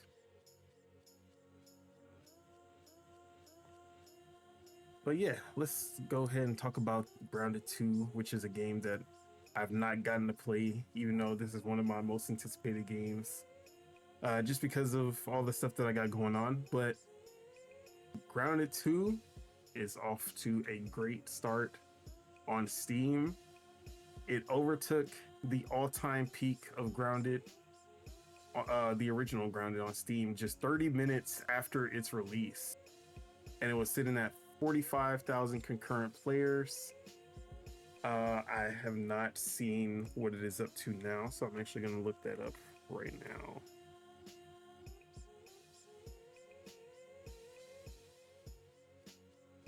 It's not doing that well in the reviews, though. I see. I mean, 70, 73. What is it? 70. Mostly positive. Oh, that's pretty good actually. Yeah, when I last looked at it, it was at mixed. So it must have just been some minor things that people were complaining about. So the all-time peak was yesterday. It hit 49,836, and there's still 37,000 players playing a day. But yeah, they did just release a hot fix. So I don't know if that. I didn't see what the reviews were about, so I don't know if it's like because it's buggy or something like that. Yeah. But yeah. But off to a great start. Seems a lot of people were interested in this game, and they are willing to pay for it versus just going into Game Pass, even in its early access period. But you know, Obsidian did the unthinkable. Like, how dare they? They released the roadmap for the game. You know how crazy that? How dare they release the roadmap at launch so we actually know what's coming? Who do they think they are? But let's see what we can expect for Grounded 2. I like how I just typed roadmap on Twitter. Like, I don't know why I was thinking that was gonna pop up, and then Grounded 2 was actually the first thing that popped up. Nice. So seems that they're gonna be doing seasonal updates almost every 3 months. So we have the fall update. They'll have some Axel recipes, Axel's arena, building grid, various quality of life improvements, hot pouch on buggies, Axel park boss, Axel armor, Axel weapons, Axel furniture, and they'll be adding Japanese and Brazilian Portuguese text for language support. The winter update, Steam Deck verified Steam Deck crossplay. Since it's a Linux, like they probably don't have the crossplay working for Steam Deck since it's Linux based, but they will be implementing that during the winter. Also ROG Ally optimization. They have a few hidden ones, so I guess that's spoiler related maybe. So they're hiding some of these. Then they got Playgrounds, which was the sandbox mode that they added later in Grounded, where you can kind of customize the backyard and make different game modes, basically the Forge mode of Grounded. So they're adding that in the winter. Sour 2.0, Pepper 2.0, those are the elemental effects that they added later in Grounded's early access life. So I guess I don't know if they're in Grounded 2 already or if these are being added later on. And in coziness, whatever that means. They're adding the Ladybug as a buggy, which is your mount. You can add Peeper 2.0, not Pepper. Peeper 2.0 is the binoculars. So maybe they don't have binoculars, or maybe they're upgrading the binoculars. I have no idea. Quality of life and interaction improvements. Bricket, which I guess that's the monster or a bug that'll appear in the backyard or in the park, not the backyard anymore. Earwig and new variants of existing insects. So something like how they had ladybugs and then they had ladybirds, which are like stronger ladybugs. I think we'll be seeing something like that. New tier 3 equipment, new tier 3 Omni tool unlocks, mushroom set 2.0, new furniture, new base defenses. And then summer update, they got smoothies 2.0, swimming 2.0, and zip lines, watery buggies, which I guess they'll have water mounts, which is pretty cool. Watery creatures, new tier 4 equipment, tier 4 Omni tool unlocks watery equipment, watery bases. And then post the summer, these are just future plans. Passive mutations, active mutations 2.0, more new buggies, buggy mutations, buggy customization, buggy progression. Ooh, the mounts will have a progression system? That's gonna be dope. New creatures, new park bosses, new colossi, which I'm guessing are like the super bosses. New armors, new weapons, Omni tool unlocks, new archetypes, new building materials, new buildings, customization, base moving, and then they're adding Arabic, Korean, and Polish, which are always big missing ones that a lot of Xbox players complain about. Arabic and Korean being two of the most loud ones about how Xbox never supports their language. So good to see that they have those on here. Along with Polish, Russian, Thai, traditional Chinese, and Turkish. Honestly, I'm contemplating just waiting for the full release, but I know I will not be able to hold out. Because I played Grounded in the like early access phase, and it was fun as shit. But like the full release was a night and day, and I really want to experience it in its entirety, but at the same time, I just love Grounded too much. I really just want to jump in as soon as possible. But the roadmap looks really good. A lot of things that I would be like, I'm excited about, even though I haven't even played the game yet. But yeah, a roadmap at launch, crazy. What made them think of that? Because usually these games like to come out and then they put out a roadmap like a month later. But yeah, how are you feeling about Grounded 2? Yeah, I mean, I'm like tentative wanting to like check it out, but I'm like in the same boat where it's like I like to wait for the release. I don't really like check out early access games too often. But it looks good. I seen that there is a performance mode and a quality mode on the Series X, so it seems like they did optimize it pretty well. Graphically, this it's could a honestly, huge improvement.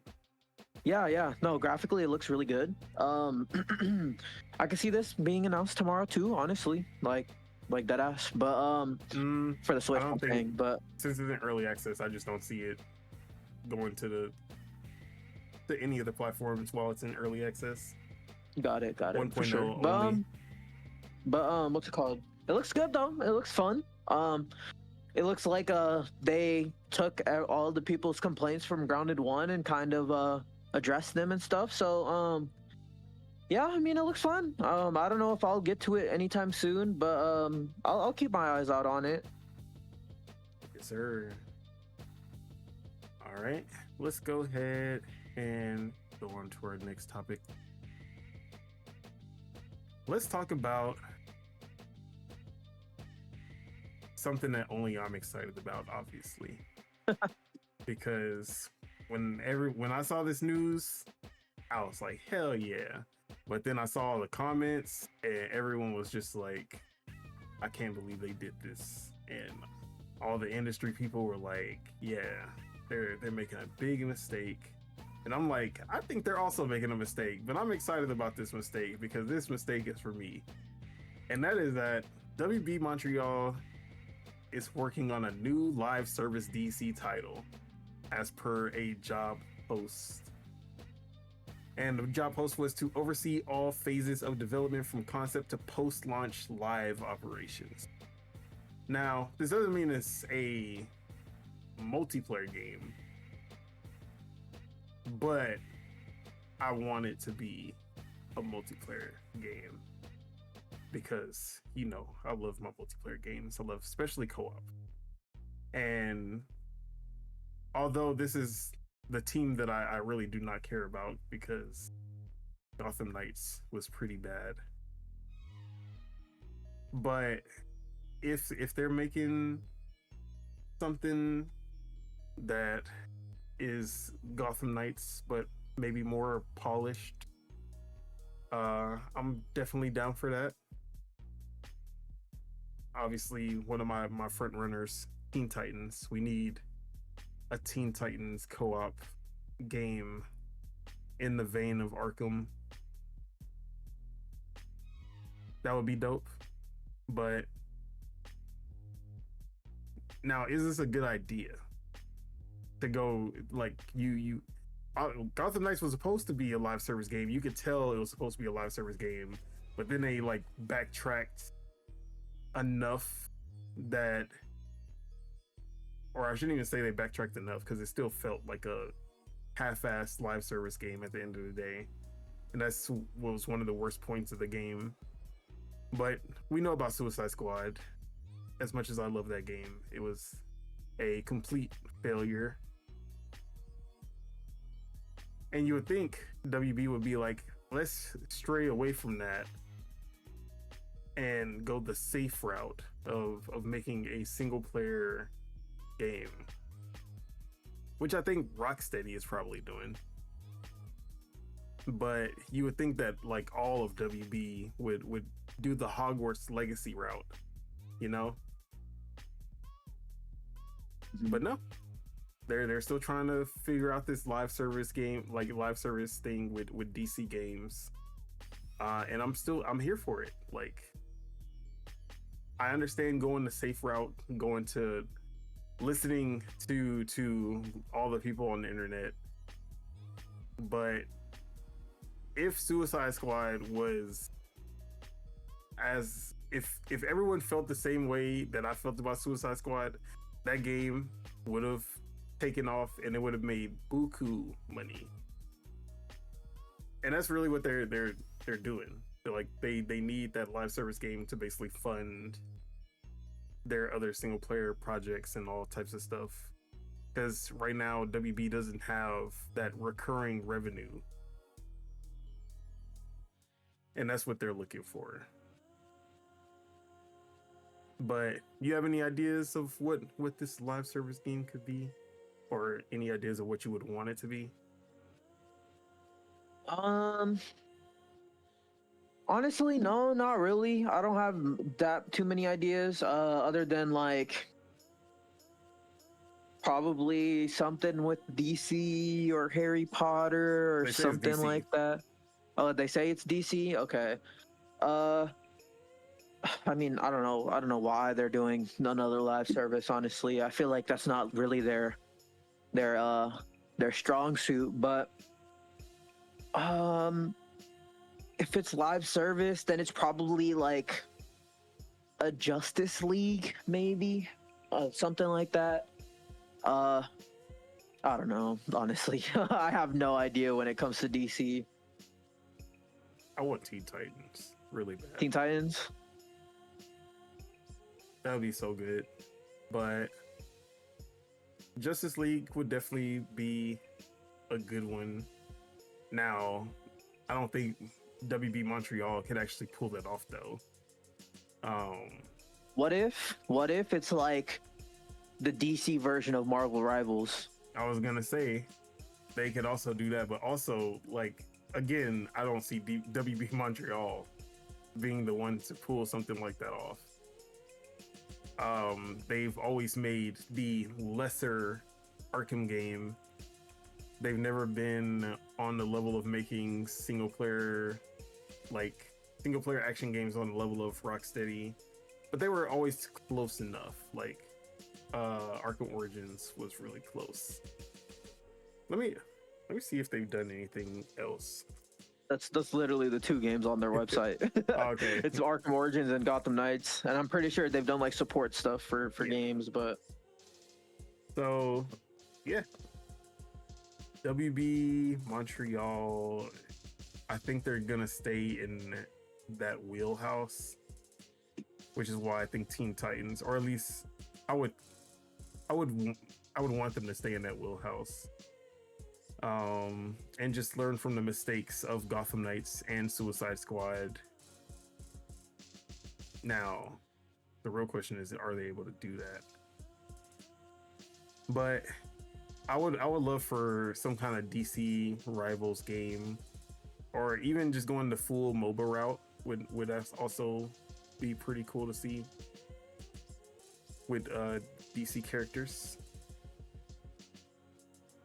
Well, maybe they're making a game that's gonna be tied to DCU, James Gunn's universe of DC, because he did say that he wants games to be a part of his new universe. Now, we could see something like Lanterns, the Green Lanterns, or I don't know. There's a lot. No, I was about to say not Suicide Squad again. If they want to definitely fail again, they do like Creature Commandos, which is literally just Suicide Squad but less known and less popular. But yeah, I'm pretty sure this is a mistake, and they're gonna regret. Either they're gonna backtrack and turn it into a single player game, or whatever they're gonna try to like non-live service game by the end of it, or they're just gonna come out and it's gonna be bad. But I'm hoping for that 1% chance that this is a really good multiplayer co-op game. Who did the Arkham? What was it like? It was the one. Oh, you're talking about Gotham City Imposters? Yeah, who did Gotham City Imposters? I bet you the team that made that game is no longer existing. But I can check though. Gotham City Imposters. Because that was a good ass multiplayer game. It was pretty fun. Monolith Productions made that game. Oh my god. R.I.P. bro. How do you get rid of Monolith, bro? I'll never forgive them for that. I don't know, but that game was actually pretty fun for what it was. So yeah, I see. I don't see any success just from what we've heard so far, but I would love to be proven wrong, and I would love to back another good. Like I would love to love this game and be the one person back in this game like I was with Suicide Squad. Me versus the world. But yeah, otherwise, shout out to WB. Maybe, no, it's still DC. Never mind. I was gonna say maybe they're doing the multiplayer aspect of Hogwarts Legacy 2 as like a team project with um what's their name?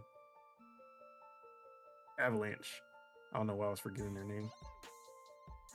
But they did say DC, so I don't think that's happening. But I need Hogwarts Legacy 2 to have multiplayer. Multiplayer Quidditch.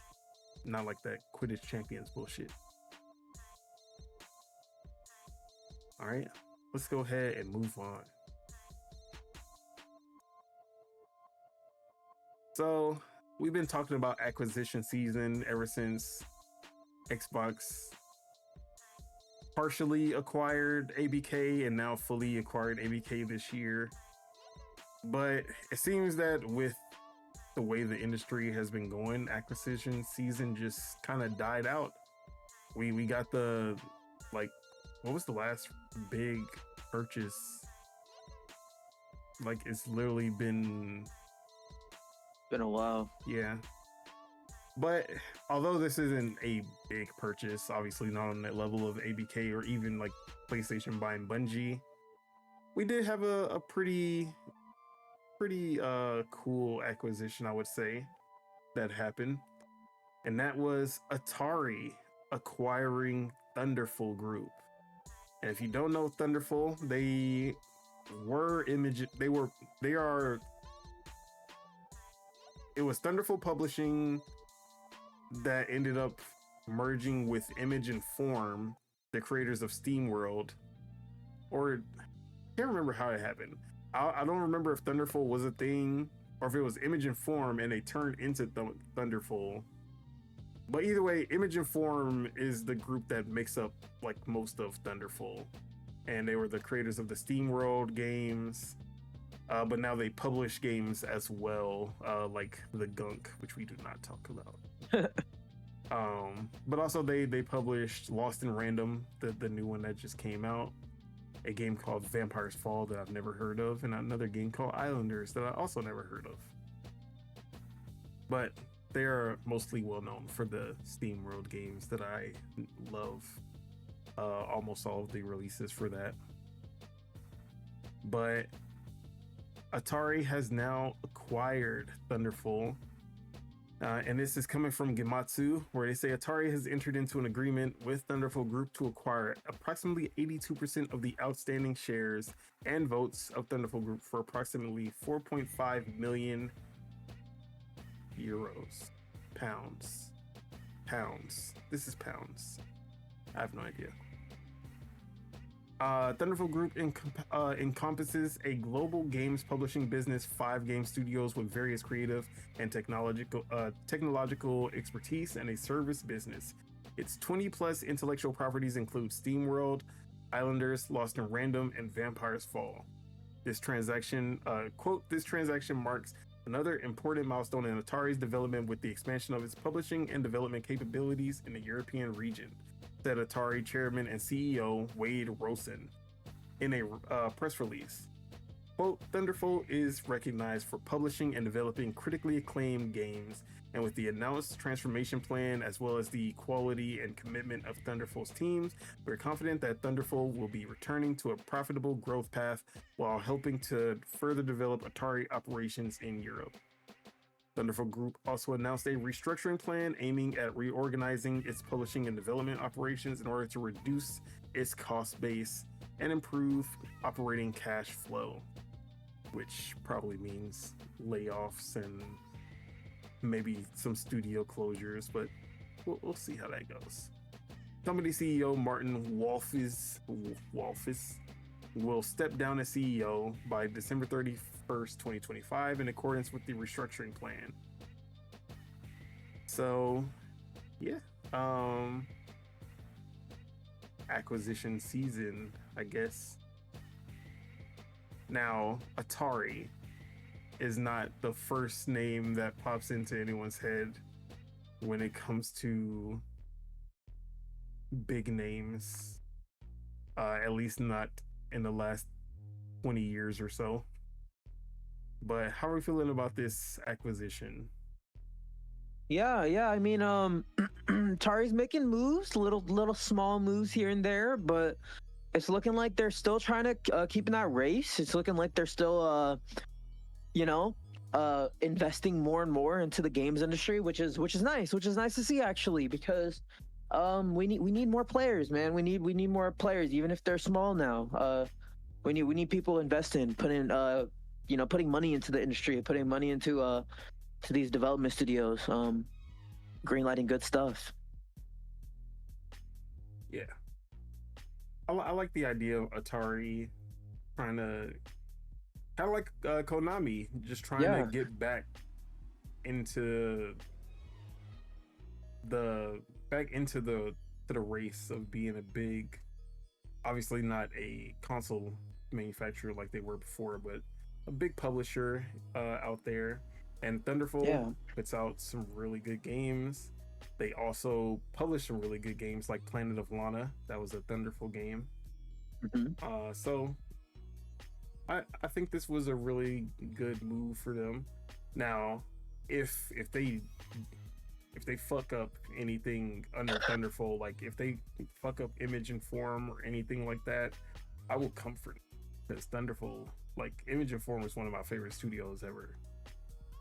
So I'm hoping that nothing really changes as far as their quality output, as far as the people who are working there, the developers and leads there. I hope that they are still good. Um, but if they can keep those intact, keep the quality of their in-house developers and the quality of their publishing deals intact, I think Atari has a really good pickup on their hands. So Yeah, and I think even like there's like some marketing guy, or there's like some big like person at Atari that's actually like he does podcasts and stuff. Like I know he's showed up on like a Sacred or something like that. So they got some brewing over there, in my opinion. how long before we get the Atari 10,800? Wait, 20, Classic. wait, actually 2600, 5200. They did a 7800, right? So the next one would be 10,200, or it's I don't know math. I'm so 10,400. I have no idea actually. 5200, yeah, 10,400. Yeah, how long before the Atari 10,400?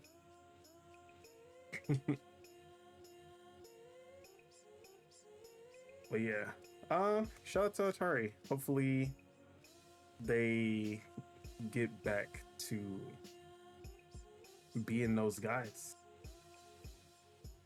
I'm trying to think of some Atari IP that would actually work in today's era that they could kind of bring back. I feel like they sold a lot of their IPs, no? Yeah, they did. They used to have. Uh, They the used to Night Dive. make. They used to make Wait. like Dragon Ball Z games and shit like that. Like they were those guys back in the day, and they just gave up. But I'm actually gonna look to see what IP Atari actually owns.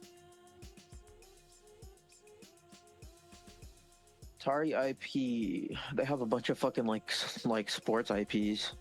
So they still have Asteroids. They still have Missile Command, Centipede, obviously. Now, I don't know how. Maybe like a Missile Command they can turn into like a first-person shooter, a third-person shooter, or something like that. Let me see. All right, here's one. Atari IP list 2024. Oh, they own. I didn't even know that they own Digital Eclipse and Night Dive. Yeah, I was Okay. just about to say that they own Night Dive. They've been making some moves then. Yeah. But as far as IP, I'm not really seeing. Asteroids.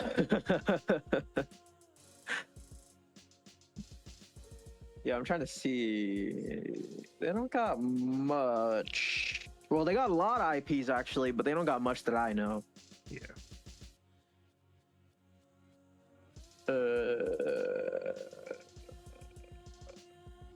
On videos. All right. Bubsy? Oh hell nah. I hope I'm seeing not. that on a list. Various publishers. I wonder if that means it's like a third-party game that they licensed out or something. Okay, Atari updated their IP list again. Is this a full? Ooh, okay, here we go. So they got. All right, this is their full IP list that they currently have. Let me actually put it on the screen.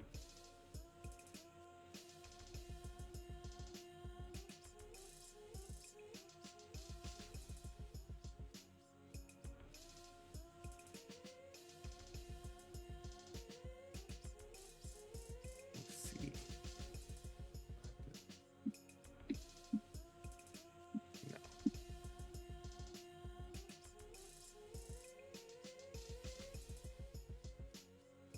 All right. I don't even know if y'all can see that. Probably not.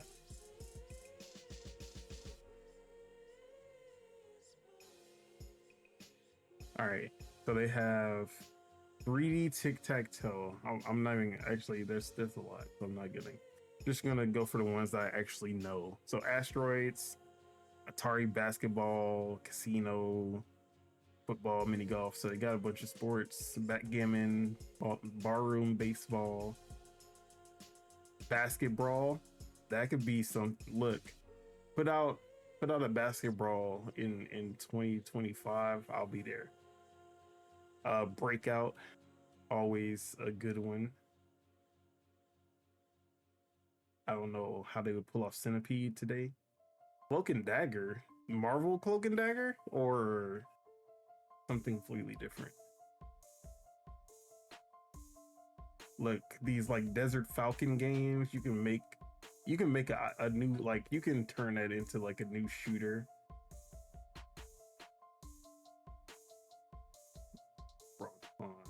Goon Squad. I know a group of people who would love to play that game. I'm just gonna take it off because I don't think. Wait, I they own the game rights to iRobot, so if they can get Will Smith make a full iRobot game. But yeah, for the most part, I do not know. Like, obviously they own Pong. I don't know how they would revive Pong in today's era, but I feel like some of these just like okay, Tycoon City. We know that city tycoons, like cities skylines, are big today. They can turn that into something today. They did Yar's Revenge, or like the sequel to Yar, or whatever the new game was called. It looked like shit, but they did it. So they can revive some of these old IP and make them new. They just gotta put a little work into it. But yeah, I'm gonna be rooting for Atari. Oh yeah. I like to see these older companies kind of just like Acclaim coming back. Mm-hmm. I love seeing these studios and publishers that I grew up with that just kind of fell to the wayside, pick themselves up and actually get back into the fight. So I'm gonna be rooting for Atari. See what they got cooking, especially with Thunderful behind them. I'm looking forward to whatever they got next. All right, let's see what else we got on the menu. Okay, so another game that back to Nintendo. Another first party game that we can look forward to for 2025 actually. Splatoon Raiders. Now, there was always a little up in the air if this was going to be a 2026 game or 2025 game. But I said multiple times, they didn't announce, when they announced this game, they didn't give a date, or they didn't give a year. They didn't say it was 2026, they didn't say it was 2025.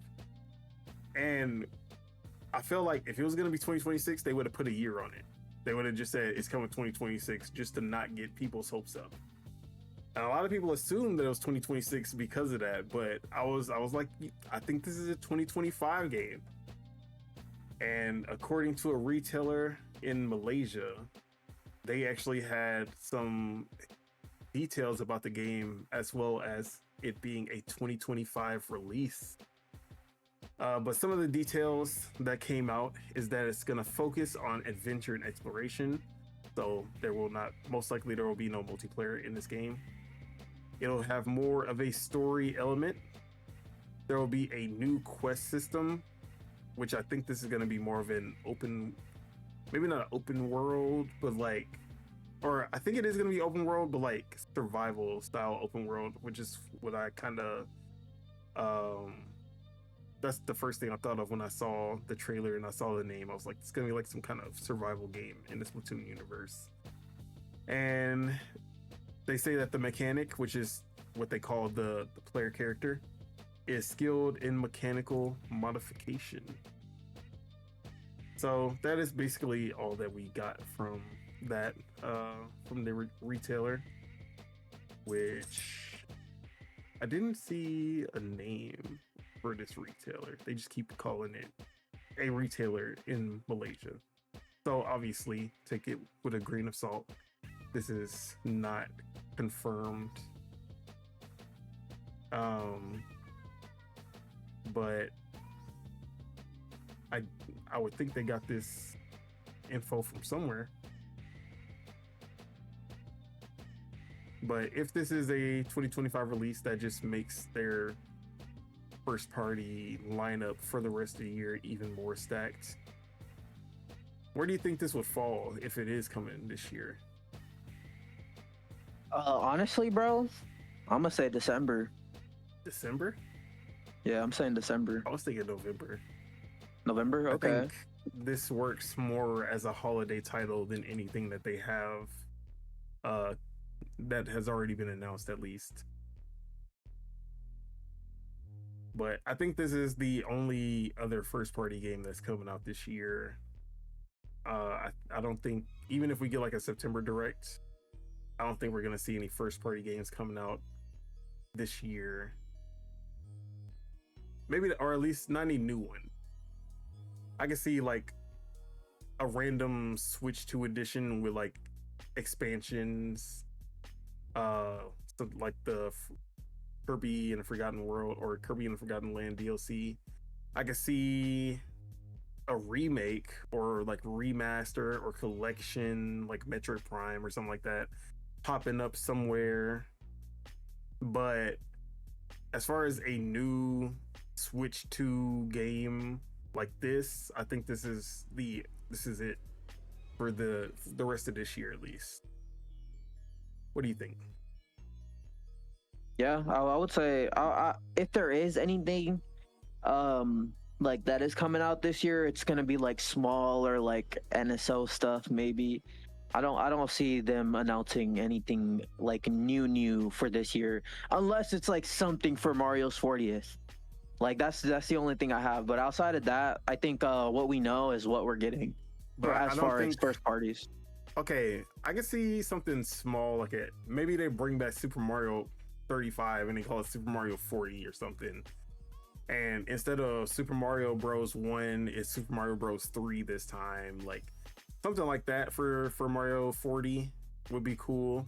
Mario Paint is also a really good addition to NSO. Requires mouse controls. That was cool to see. A lot of people have been asking for Mario Paint forever, and now we're getting it with the mouse controls, and you can actually hook up a mouse to the Nintendo Switch 1 and play it also. So I wonder what else they would. Are we gonna get Hotel Mario, or what, like those Mario is missing, those PC Mario games that came out back in the day? Like that would actually be pretty cool to get like some of those old ass games like that, and be able to play it with the mouse controls. But yeah, I think that is really all we have for like big new games as far as the rest of this year, which is honestly more than enough, because we already have, before Splatoon Raiders, we already had at least one game per month, if they were actually going to spread it out that way. But now we have an extra, so let's go. All right. Actually, one more question about Splatoon Raiders. Do you think this is going to be a solely single player game, or you think there's going to be some kind of co-op mechanic?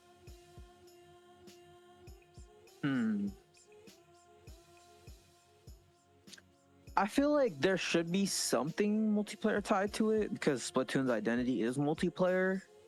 But did they say that it was like, they didn't say anything about that yet? No, like, oh, the single player, no multiplayer. We don't even have like a listing for it. Like, only details we have is that one trailer, and then like the tweet that kind of went over like the mechanic, and that what is the group's name? I forgot their name already. That they're gonna be a part of the main story, and that you're stranded on this island, which is what really gives the survival game vibes. But I think if it's gonna be a survival game, it has to be multiplayer, because that's what makes most of these survival games popular nowadays. Working together to build and craft and all this types of stuff. That's what makes that genre. So I think that's gonna be, there has to be co-op. I think it's inevitable, actually. All right, well, we have one more topic, and this one's kind of big. Not for us, but I guess for the rest of the world, because it's almost like we've been saying this since we started this show, probably. But let's talk about PlayStation and the fact that they are a third-party publisher and are going even more third-party every day. Because according to a job listing from Sony, they were hiring for a position to expand PlayStation Studios titles across Steam, Epic, Xbox, Nintendo, and mobile. They would be reporting to the Vice President, Commercial Management as Senior Director of Multiplatform and Account Management. Interesting. Now, we always knew that PlayStation was expanding to PC and mobile, but this is the first time that they have specifically name dropped Xbox and Nintendo as platforms that they are expanding their PlayStation Studios games to, which is pretty huge for them, because they, even as they port games over to these companies, they just like to act like they don't exist.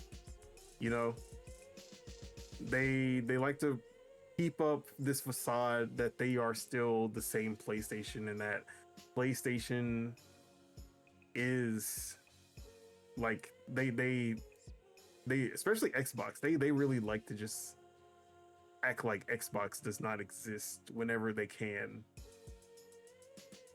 But it seems that they have finally, I mean, I guess this isn't supposed to be public information really, so it's not like they're publicly like saying, "Hey, we're bringing games to Xbox." Like Phil Spencer just comes out and says, "We're bringing games to PlayStation." But this job listing does show that they are planning on bringing more titles to these platforms, and it's now, is this new? Do you feel like this actually leads to like something more than what we have already gotten, which is like live service games coming to Xbox, like Helldivers 2, obviously like MLB The Show, and then like those smaller Japan Studios IP coming to Nintendo Switch? Is this just them having a job listing for what they've already been doing? Or do you think this is like setting the precedent for what is coming, which is Horizon Zero Dawn at the Partner Showcase tomorrow? I think it's a little bit of both. As you know, I'm bullish on them bringing their games over, but I do still think or I know that PlayStation pretty much makes up half, if not more, than like Sony's money. So like more than, yes, for sure. Yes. So it's like protecting the PlayStation brand is really important to PlayStation or Sony specifically. So I'm not going to say like, oh, everything's coming. Like, I'm not going to do that. I'm not going to say everything's coming. But Hiroki Totoki and Jim Ryan said the whole slate. Well, they said PC though. To PC, of course. Well, the thing is, I think it was even last year where Hiroki Totoki was saying like, yeah, we're gonna start expanding multi-platform and stuff like that. And obviously PC is a main multi-platform, right? Yep. PC even got handhelds and all that stuff, so it's a whole ecosystem to itself. So it's honestly like, yeah, it's cool that they mentioned Xbox and Nintendo in the thing this time, but I still kind of see it as like a nothing burger. I still kind of am like, they already are publishing games there, so this isn't anything new. MLB The Show is PlayStation. The PlayStation like Studios like flash screen plays when you boot that game up. It's not like they're hiding it, you know? So it's like I do kind of think that this is like a nothing burger. They already are porting all their games over to PC. They already are bringing games over to Nintendo and Xbox. So that's kind of just where I'm at. So I'm not going to see Horizon Zero Dawn tomorrow at the Partner Showcase. I'm not going to say no. That'd be crazy if they show it. I want that Decima. I want that Decima running on my Switch too. I can get, I mean, besides Death Stranding, but no. I was about to say. No, we don't want that. I want the other bad game running on Decima. Yeah, that'd be crazy. It'd also be cool if they could do like some sort of like combo pack or something. Like they could be like Zero Dawn, Forbidden West, out now or something. Shadow Drop, here you go. Yeah, that'd be crazy. That's gonna be be very that West about to be very forbidden on the Switch too.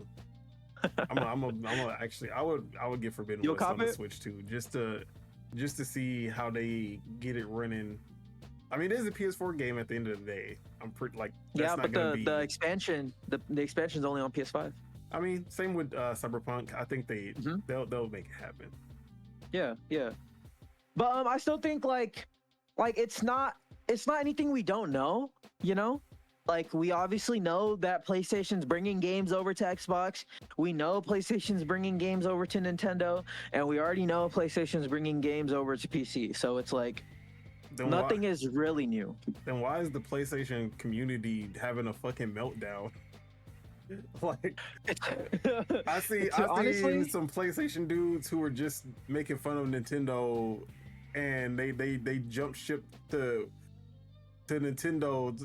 Like, they're PlayStation refugees. Yeah, they over here looking like Xbox fans on February, or what was it, February or January 2024. Is looking bad out here.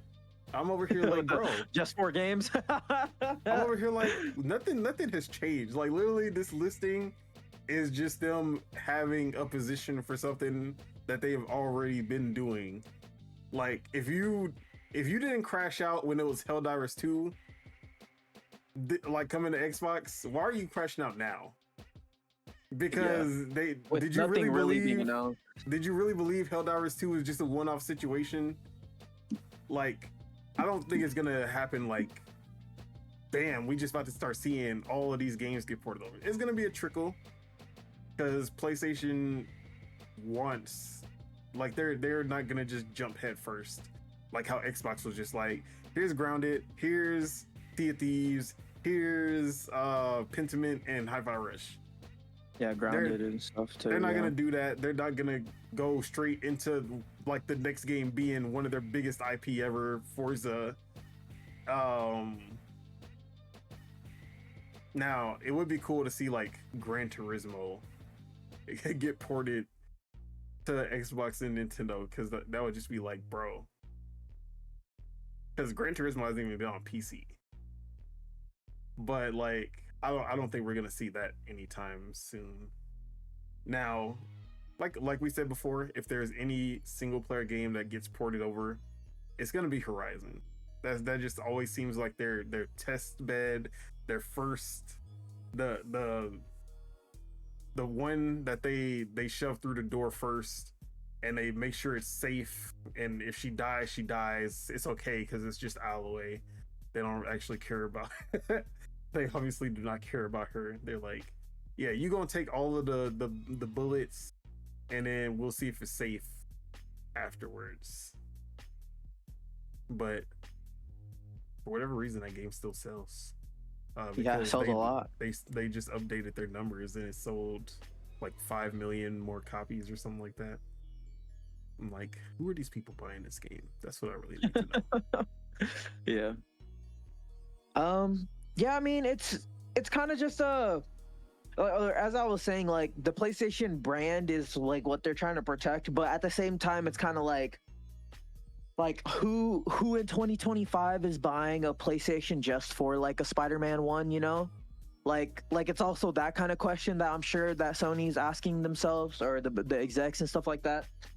And it's also like people are buying PlayStations for College Football 26, GTA 6, stuff like that. So it's like they obviously know it's like people aren't just buying PlayStations 5s, because obviously the PS5 right now is like the default console. Like if you're gonna buy a console, it's like most times you're gonna buy a PS5.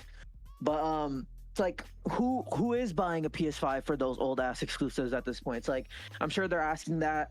I'm sure the numbers that Helldivers 2 will come out with will help them decide what might come out, what might not. We'll see if like Helldivers 2 actually does impact the PlayStation, the console business, which I'm probably sure it won't, you know. But yeah, it's a bunch of factors that takes place. It's also like, you know, their investments. Like Sony invests a lot of money into these games, so I'm sure they want more out of them, you know. So it's a lot of things that takes into account. Spider-Man gets announced tomorrow. That'd be crazy. Showcase. I like right after Horizon. I think Spider-Man is right the next there. one. If like, Sure. I actually think Spider-Man might come first just because of how much money that they like that license. They eat on that, yeah. Yeah, I think. But out of every game in Sony's lineup, Spider-Man would do buku numbers. Oh yeah, everywhere, on everywhere, any platform. everywhere. But especially on the Switch and especially on Xbox, because Xbox guys have wanted that game forever. But like portable Spider-Man on the Switch 2 would be crazy. Mm-hmm. We might even see some ray tracing being leveraged in that situation too. A game that just popped into my mind that I'm surprised we didn't say was Marvel Rivals for tomorrow. I think that might show up there. That would actually be a really good get. They need to get all of those free to play big games like that.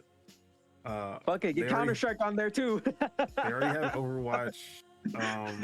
Valorant would be a good one, especially with mouse controls. Counter-Strike, obviously. That'd be crazy. but Counter-Strike isn't even on console, like Xbox and PC or Xbox and PlayStation. Sorry, so I don't think we would see that. But Valorant is on Xbox and PlayStation. Get that console version on there. Marvel Rivals, they need to get that. They just updated Fall Guys with Switch 2 update, so but that game's not where it used to be. What are some Actually runs really well on Switch 2. I'm trying to think of other games that's missing as far as like free to play. Overwatch 2 is there, and it runs pretty good. They just need. There's some that weren't updated. I think like Warframe might not work right now. But it just needs an update to get it running, or a Switch 2 like full Switch 2 edition would be cool too. Maybe they'll actually announce fucking YouTube finally. Yeah, all of the apps have been broken. You can't use any of the old, like, I don't understand that. Just let me use the Switch 1 version of the damn app that was already there. The First Descendant could be a good one. That game is all right. Like it still has a decent fan base. Bro, you know it's a game that we have never once said would come to the Switch 2, even though, like, I was thinking about it the other day. I was like, what? I can't believe I keep forgetting about this game, but I think it would do really well on the Switch 2. Destiny 2. Yeah. And especially since you can't play Destiny 2 on a Steam Deck because of the whole Linux thing and the anti-cheat not working. That would be a really good get, even though that game is basically EOL at this point. But Destiny players would definitely want something like that. But yeah, they still have a lot of big free-to-play games that they can leverage. Like Apex Legends also needs like a Switch 2 update, because that's already on there.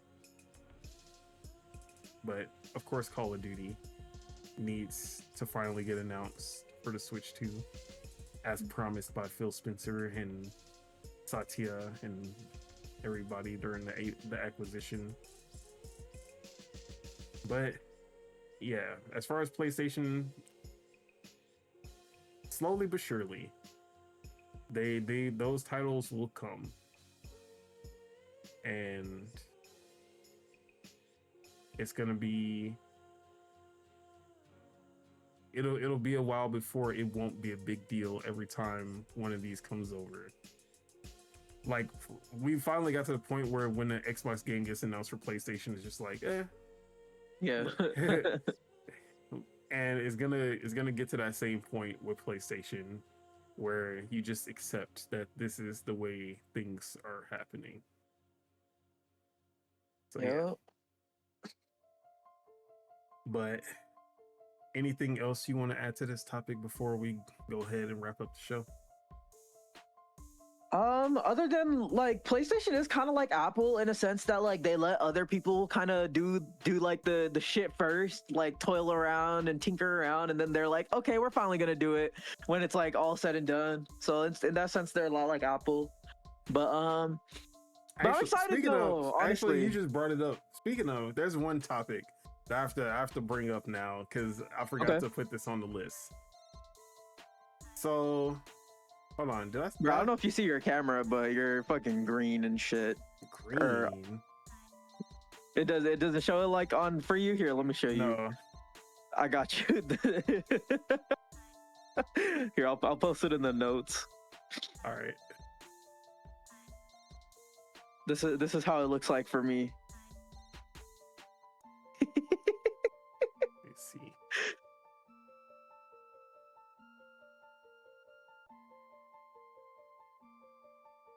And there, just uploaded. All right. Jeez, what's going on? I don't know, bro. Nah, but if it's fine for you, then it's good. It's fine for me right now. All right, so let me find.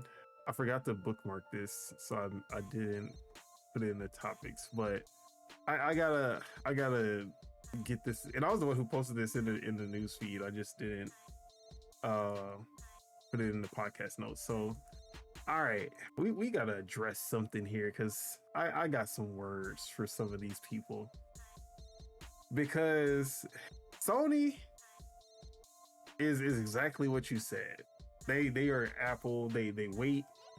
They see what the other people's is doing, and they say, you know what, that was a good idea. Whether it fails or it does, like, or it's a success, they know that whatever they do, it'll be better because they're PlayStation or they're Apple.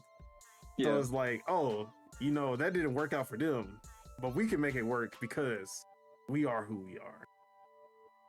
And PlayStation has copied every playbook from Nintendo and Xbox. What's the last original thing?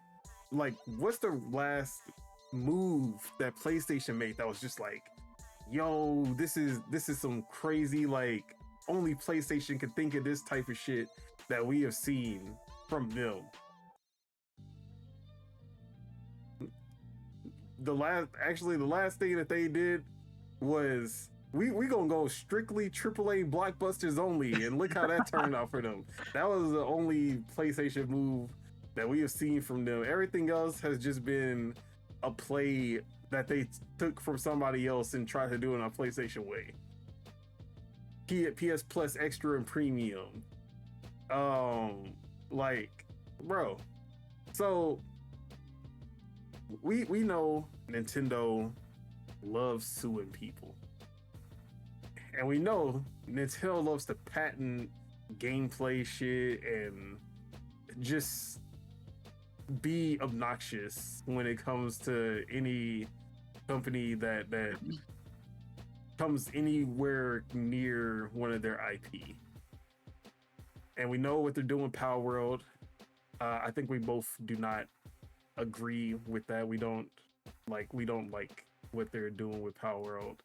Because it just stifles competition. Especially when Power World was expanding on things that Pokemon would never do. And it felt like a completely different game, even though it did kind of have some aesthetically Pokemon things. Like, so it's not that I back Nintendo when they're suing Pocket Pair and all of this, but there are people who use that as a weapon against Nintendo and against, like, as a reason to hate Nintendo and all this stuff, even though they really do not care. They're just looking for some kind of weapon. Like I said on ILP when I was arguing with King David, people always go to the Nintendo is evil route because they literally have nothing else that they can say bad about Nintendo. Because when it comes to their games, when it comes to their success, from consoles to games, to game sales, to game quality, they can't talk about any of that. So, like, Nintendo is evil, Nintendo is greedy, is the only thing that they can do. Like, that's the only weapons that they have, and they'll keep on using them. So the whole lawsuit thing, like, yes, the Pocket Pair lawsuit is bad, but people try to use that as a weapon all the time. PlayStation dudes, Xbox dudes, PC dudes. So we see PlayStation, Sony officially is suing Tencent for copyright and trademark infringement because of Light of Motiram or whatever. I don't even know how to say that. Yeah, Motrium or something like that. And we saw this game. It literally just looked. They did not try to hide the Horizon Zero Dawn influences at all. But just like Power World, gameplay wise, it is a completely different game because this is a survival game. It's multiplayer. It's gameplay wise, it's such a different game from Horizon. But the aesthetic of it, even the cover art, like, they obviously tried. to make it look very Horizon Zero Dawn. And Sony is filing a lawsuit against Tencent, who they are pretty they're buddy with. Yeah, they're pretty buddy with Tencent about this game. And they claim that this game will confuse buyers and kind of like paint the Horizon Zero Dawn name, blah blah blah, steal sales, all types of shit. Now, when this lawsuit came out, I went to all these accounts. You know the place. I went to JDub, I went to Portal Rock, I went to the light skin, I forgot his name, light skin ninja, like D-Batch or some shit. D-Batch. I went to all of these dudes, bro. Not one of them wanted to talk about this topic. But when Nintendo, every time they see a lawsuit from Nintendo, I see, like, oh, Nintendo is evil. Like, look what they doing. Like, none of them want to say anything about it. So crazy. I thought they cared about the stifling of competition and that. But I saw a few of them actually saying, yeah, this needed to happen, because I was like, That's hold some on. bullshit. I was like, yeah, this needed to happen because they just ripped it off, right? I'm like, you know what? So this is the double standards I was talking about. Now, to speak on the actual lawsuit, honestly, PlayStation, Sony does have a case, and I think it's a pretty clear case for them because of one aspect that is completely different than the Power World situation. Tencent pitched this game to PlayStation as a Horizon IP, like a game in the Horizon franchise. Oh wow. They originally pitched the game as a Horizon game to PlayStation. Oh wow. And That's PlayStation crazy. turned them down. PlayStation turned them down. And then they went ahead and made a game that is very similar to Horizon and tried to get away with it. Now I can understand why Sony is suing them when it comes to that. I'm on Sony, like, I'm not gonna say I'm on Sony's side. I'm really not on either side in this. Like, it doesn't really matter to me, but I can completely understand them suing them for this, because how you gonna pitch the game as a Horizon game and then be like, you know what, we just gonna have our own Horizon with beer and hookers? Like, yeah, I think Sony has this one kind of sewn up just because of that one aspect right there. Like, it's different if you're like, oh, I'm gonna pitch a Call of Duty game and you just turn it into another generic like shooter, but like this game is way too distinctly Horizon in nature, you know. But yeah, how do you feel about the actual case? Yeah, I mean, I've seen the designs of even the monsters. They literally look like the same fucking thing. The main character looks like a non-DEI version of Aloy, so it's like so it is pretty much just a copy. Like, at least on paper it kind of looks like it. What was I gonna say? I was gonna mention something about PlayStation. Oh, just to double back onto like what they have done original, that's theirs. I will give them credit for the China Hero Project, MENA Hero Project, India Hero Project. That is something that not the other ones aren't really doing. Well, Xbox like, I mean, also, Xbox, yeah, they have it, but they just don't have really like a name for big it. games. No, Xbox has the EMEA like division or whatever, where it goes to like Middle Eastern, African, like they have those like Vinba was a big one that came out of that project. They helped get Vinba out the Oh door. yeah, I know that game. Yeah. There was another Middle Eastern game that was like a side-scrolling platformer.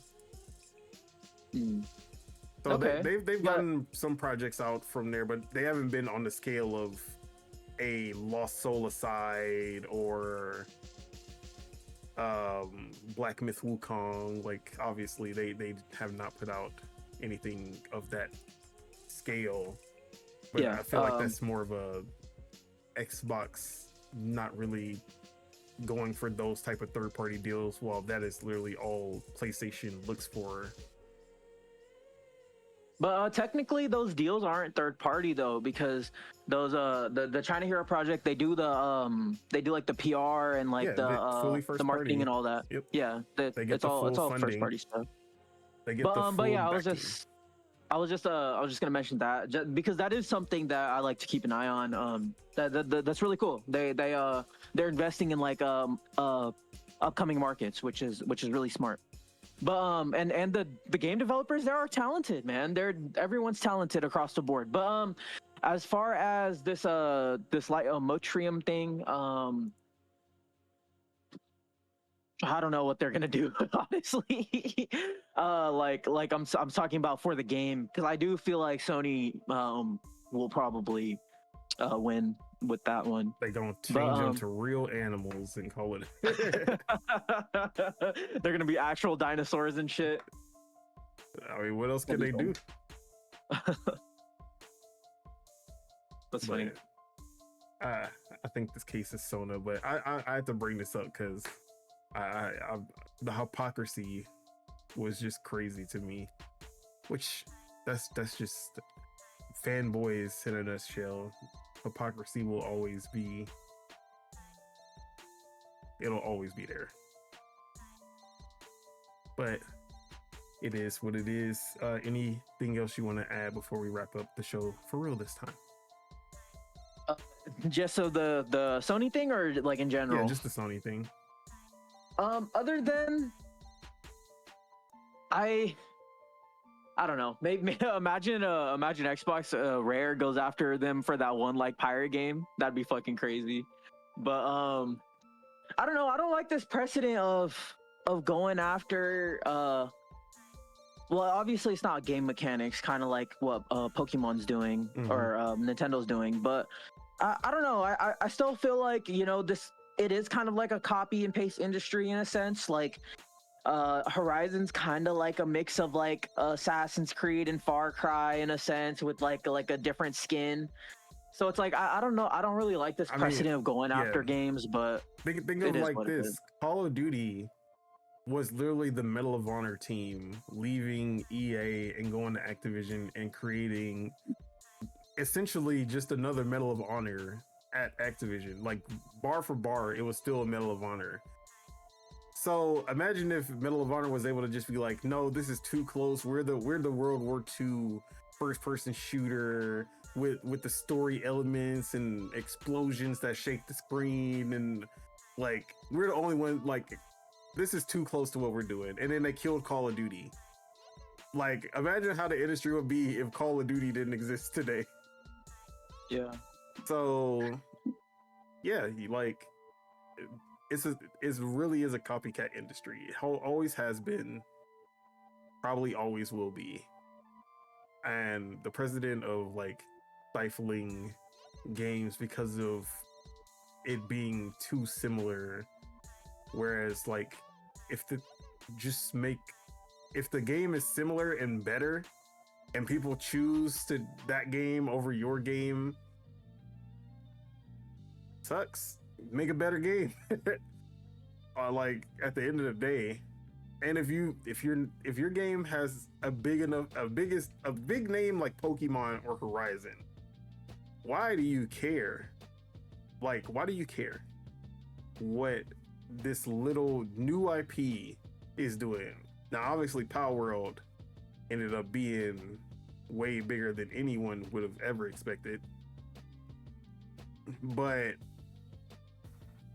Pokemon, guess what? Pokemon Scarlet and Violet are Like they sold 20 some million, and guess what? Pokemon Legends EA, they're still gonna sell 10 plus million at the end of the day. The new generation is probably gonna sell 20 plus million at the end of the day. Horizon is still gonna sell probably. I guess there's still people who want to buy that. So I don't understand, but it is what it is. Industry's going industry. That's how it is. But yeah, let's go ahead and wrap it up. That is it. That is all we have for you guys today. Thank you all for tuning in, and all the people leaving comments in the chat. We do appreciate your support. Make sure you guys hit that like, because we love you guys and it helps us grow this channel. If you're not subscribed, you enjoyed the show, make sure you guys hit that subscribe button so you can stay updated for when Dual-Wield premieres. Subegos, appreciate you for pulling up, talking games with me. Where can we find you? What you got going on? Yeah, I'm here and there. You know, I'm on Twitter, Instagram, and all that. Subeg Dual-Wield, Twitch Subagels, YouTube Subagels, Discord. Y'all can find me on Discord, Lognet, XP2, LSM sometimes. Yeah, I hope I stream. I mean, I've streamed at least once in the past 2 weeks, or I've streamed twice in the past 2 weeks. So I've been doing it here and there. I had a really nice Counter-Strike sesh on stream the other day. I was actually just trying to have fun. I had this moment where, because you know how Counter-Strike players, they take the fucking game hella seriously, right? Yeah, for sure. Almost any fan base that really loves the game, they do. But I was just in there, you know, I was low-key top fragging, but I was it was hella quiet. Like, you could tell, like, the team morale was down. No one was communicating. No one was giving call-outs, nothing. The round was starting. We were all just sitting there, and I did my push talk. I was like, let's all just try to have fun, y'all. Silence. Complete fucking silence. And then the funniest thing was, someone literally left right after I said that. And then one of my boys that I was playing with, he was like, look what you did, bro. You made someone fucking leave. So that shit was funny, but you know, just trying not to take it too seriously. Fragging a lot though. That's kind of like my role out there in the Counter-Strike streets. I'm a fragger. I kind of like to push. That's kind of like my Siege sensibilities in there. I don't, because obviously the game is about lines of sight and like positioning and stuff like that. But I love being aggressive. Like something about just like pushing in there, getting those first two frags or first frag. And then a fucking gnat's flying around in my room. That's great. Getting those frags, and then, like, you know, being like, team, push in, come on. Like, you know, like rallying the troops, man. I love shit like that. Being the in-game leader. You know, trying to get people to communicate, people to talk, people to you know, have rapport and stuff like that.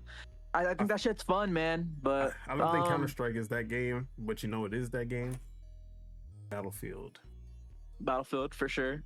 I'm excited for that too. Speaking I'm of, hella hype. We just got some new news on Battlefield. Yeah. Just quickly. Go for it. Rumored launch content: 52 weapons, 15 maps, including 4 remakes like Operation Firestorm from Battlefield 3, 9 campaign missions, and thematically appropriate skins. As in, we're not gonna see Beavis and Butthead popping up in. So. Okay, that's cool, man. It looks like they're really doing they're saying all the right things with Battlefield. Yep. Even with the recommended specs, I seen like the recommended specs is a 37X CPU, which is pretty much on par with what's in the consoles. So it looks like they're optimizing the game. The game just based off like the leaked gameplay and stuff, looks like it runs well. And the fact that they're gonna have class-based weapons, and if you don't want to play class-based, they have that option also. They're getting all the right notes. Exactly. Vince Appella, he's doing his magic over there for Battlefield. But yeah, as for me, still trying to truck along with the Yakuza. Been playing Mario Kart a lot. Might be playing that on stream. I'm kind of in a pocket where I think I'm just gonna do multiplayer stuff on stream. I don't like.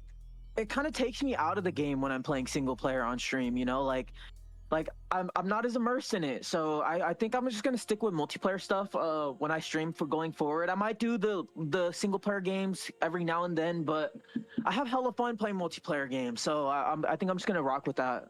It's a nice pocket for me. It's not as stressful as well. But yeah, just trying to chill, just trying to have fun, trying to enjoy life. That's what's up.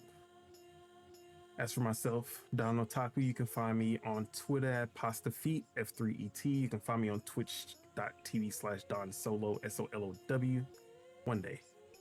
And you can find me right here on YouTube, Don Otaku, where not only are we doing Dual-Wield Gaming Podcast every Thursday, Project Entitled Gaming Podcast every Saturday, live with the homies, the day ones. But other than that, you can catch me on LogNet, lordsofgaming.net. Just put out my preview for Story of Seasons, like I said earlier. So check that out. But have a lot of content coming soon, so make sure you guys check that out. I want to be able to talk about these games that I have in the tuck, but I should be able to talk about all of them by next week, so that'll be fun. But with that, any final words for the people to get them through the rest of the week? Other than just, stay positive. Some crazy shit's happening in the world, like the fucking hurricanes, tsunamis, earthquakes, and all that. So try to protect yourselves, your loved ones, and enjoy life. Try to hit the gym, drink some water, do it all. Yes, sir. And with that, let's go ahead and get out of here. Peace out, everybody. Enjoy your week, your weekend, month, year, life, all that. Bye-bye. Peace.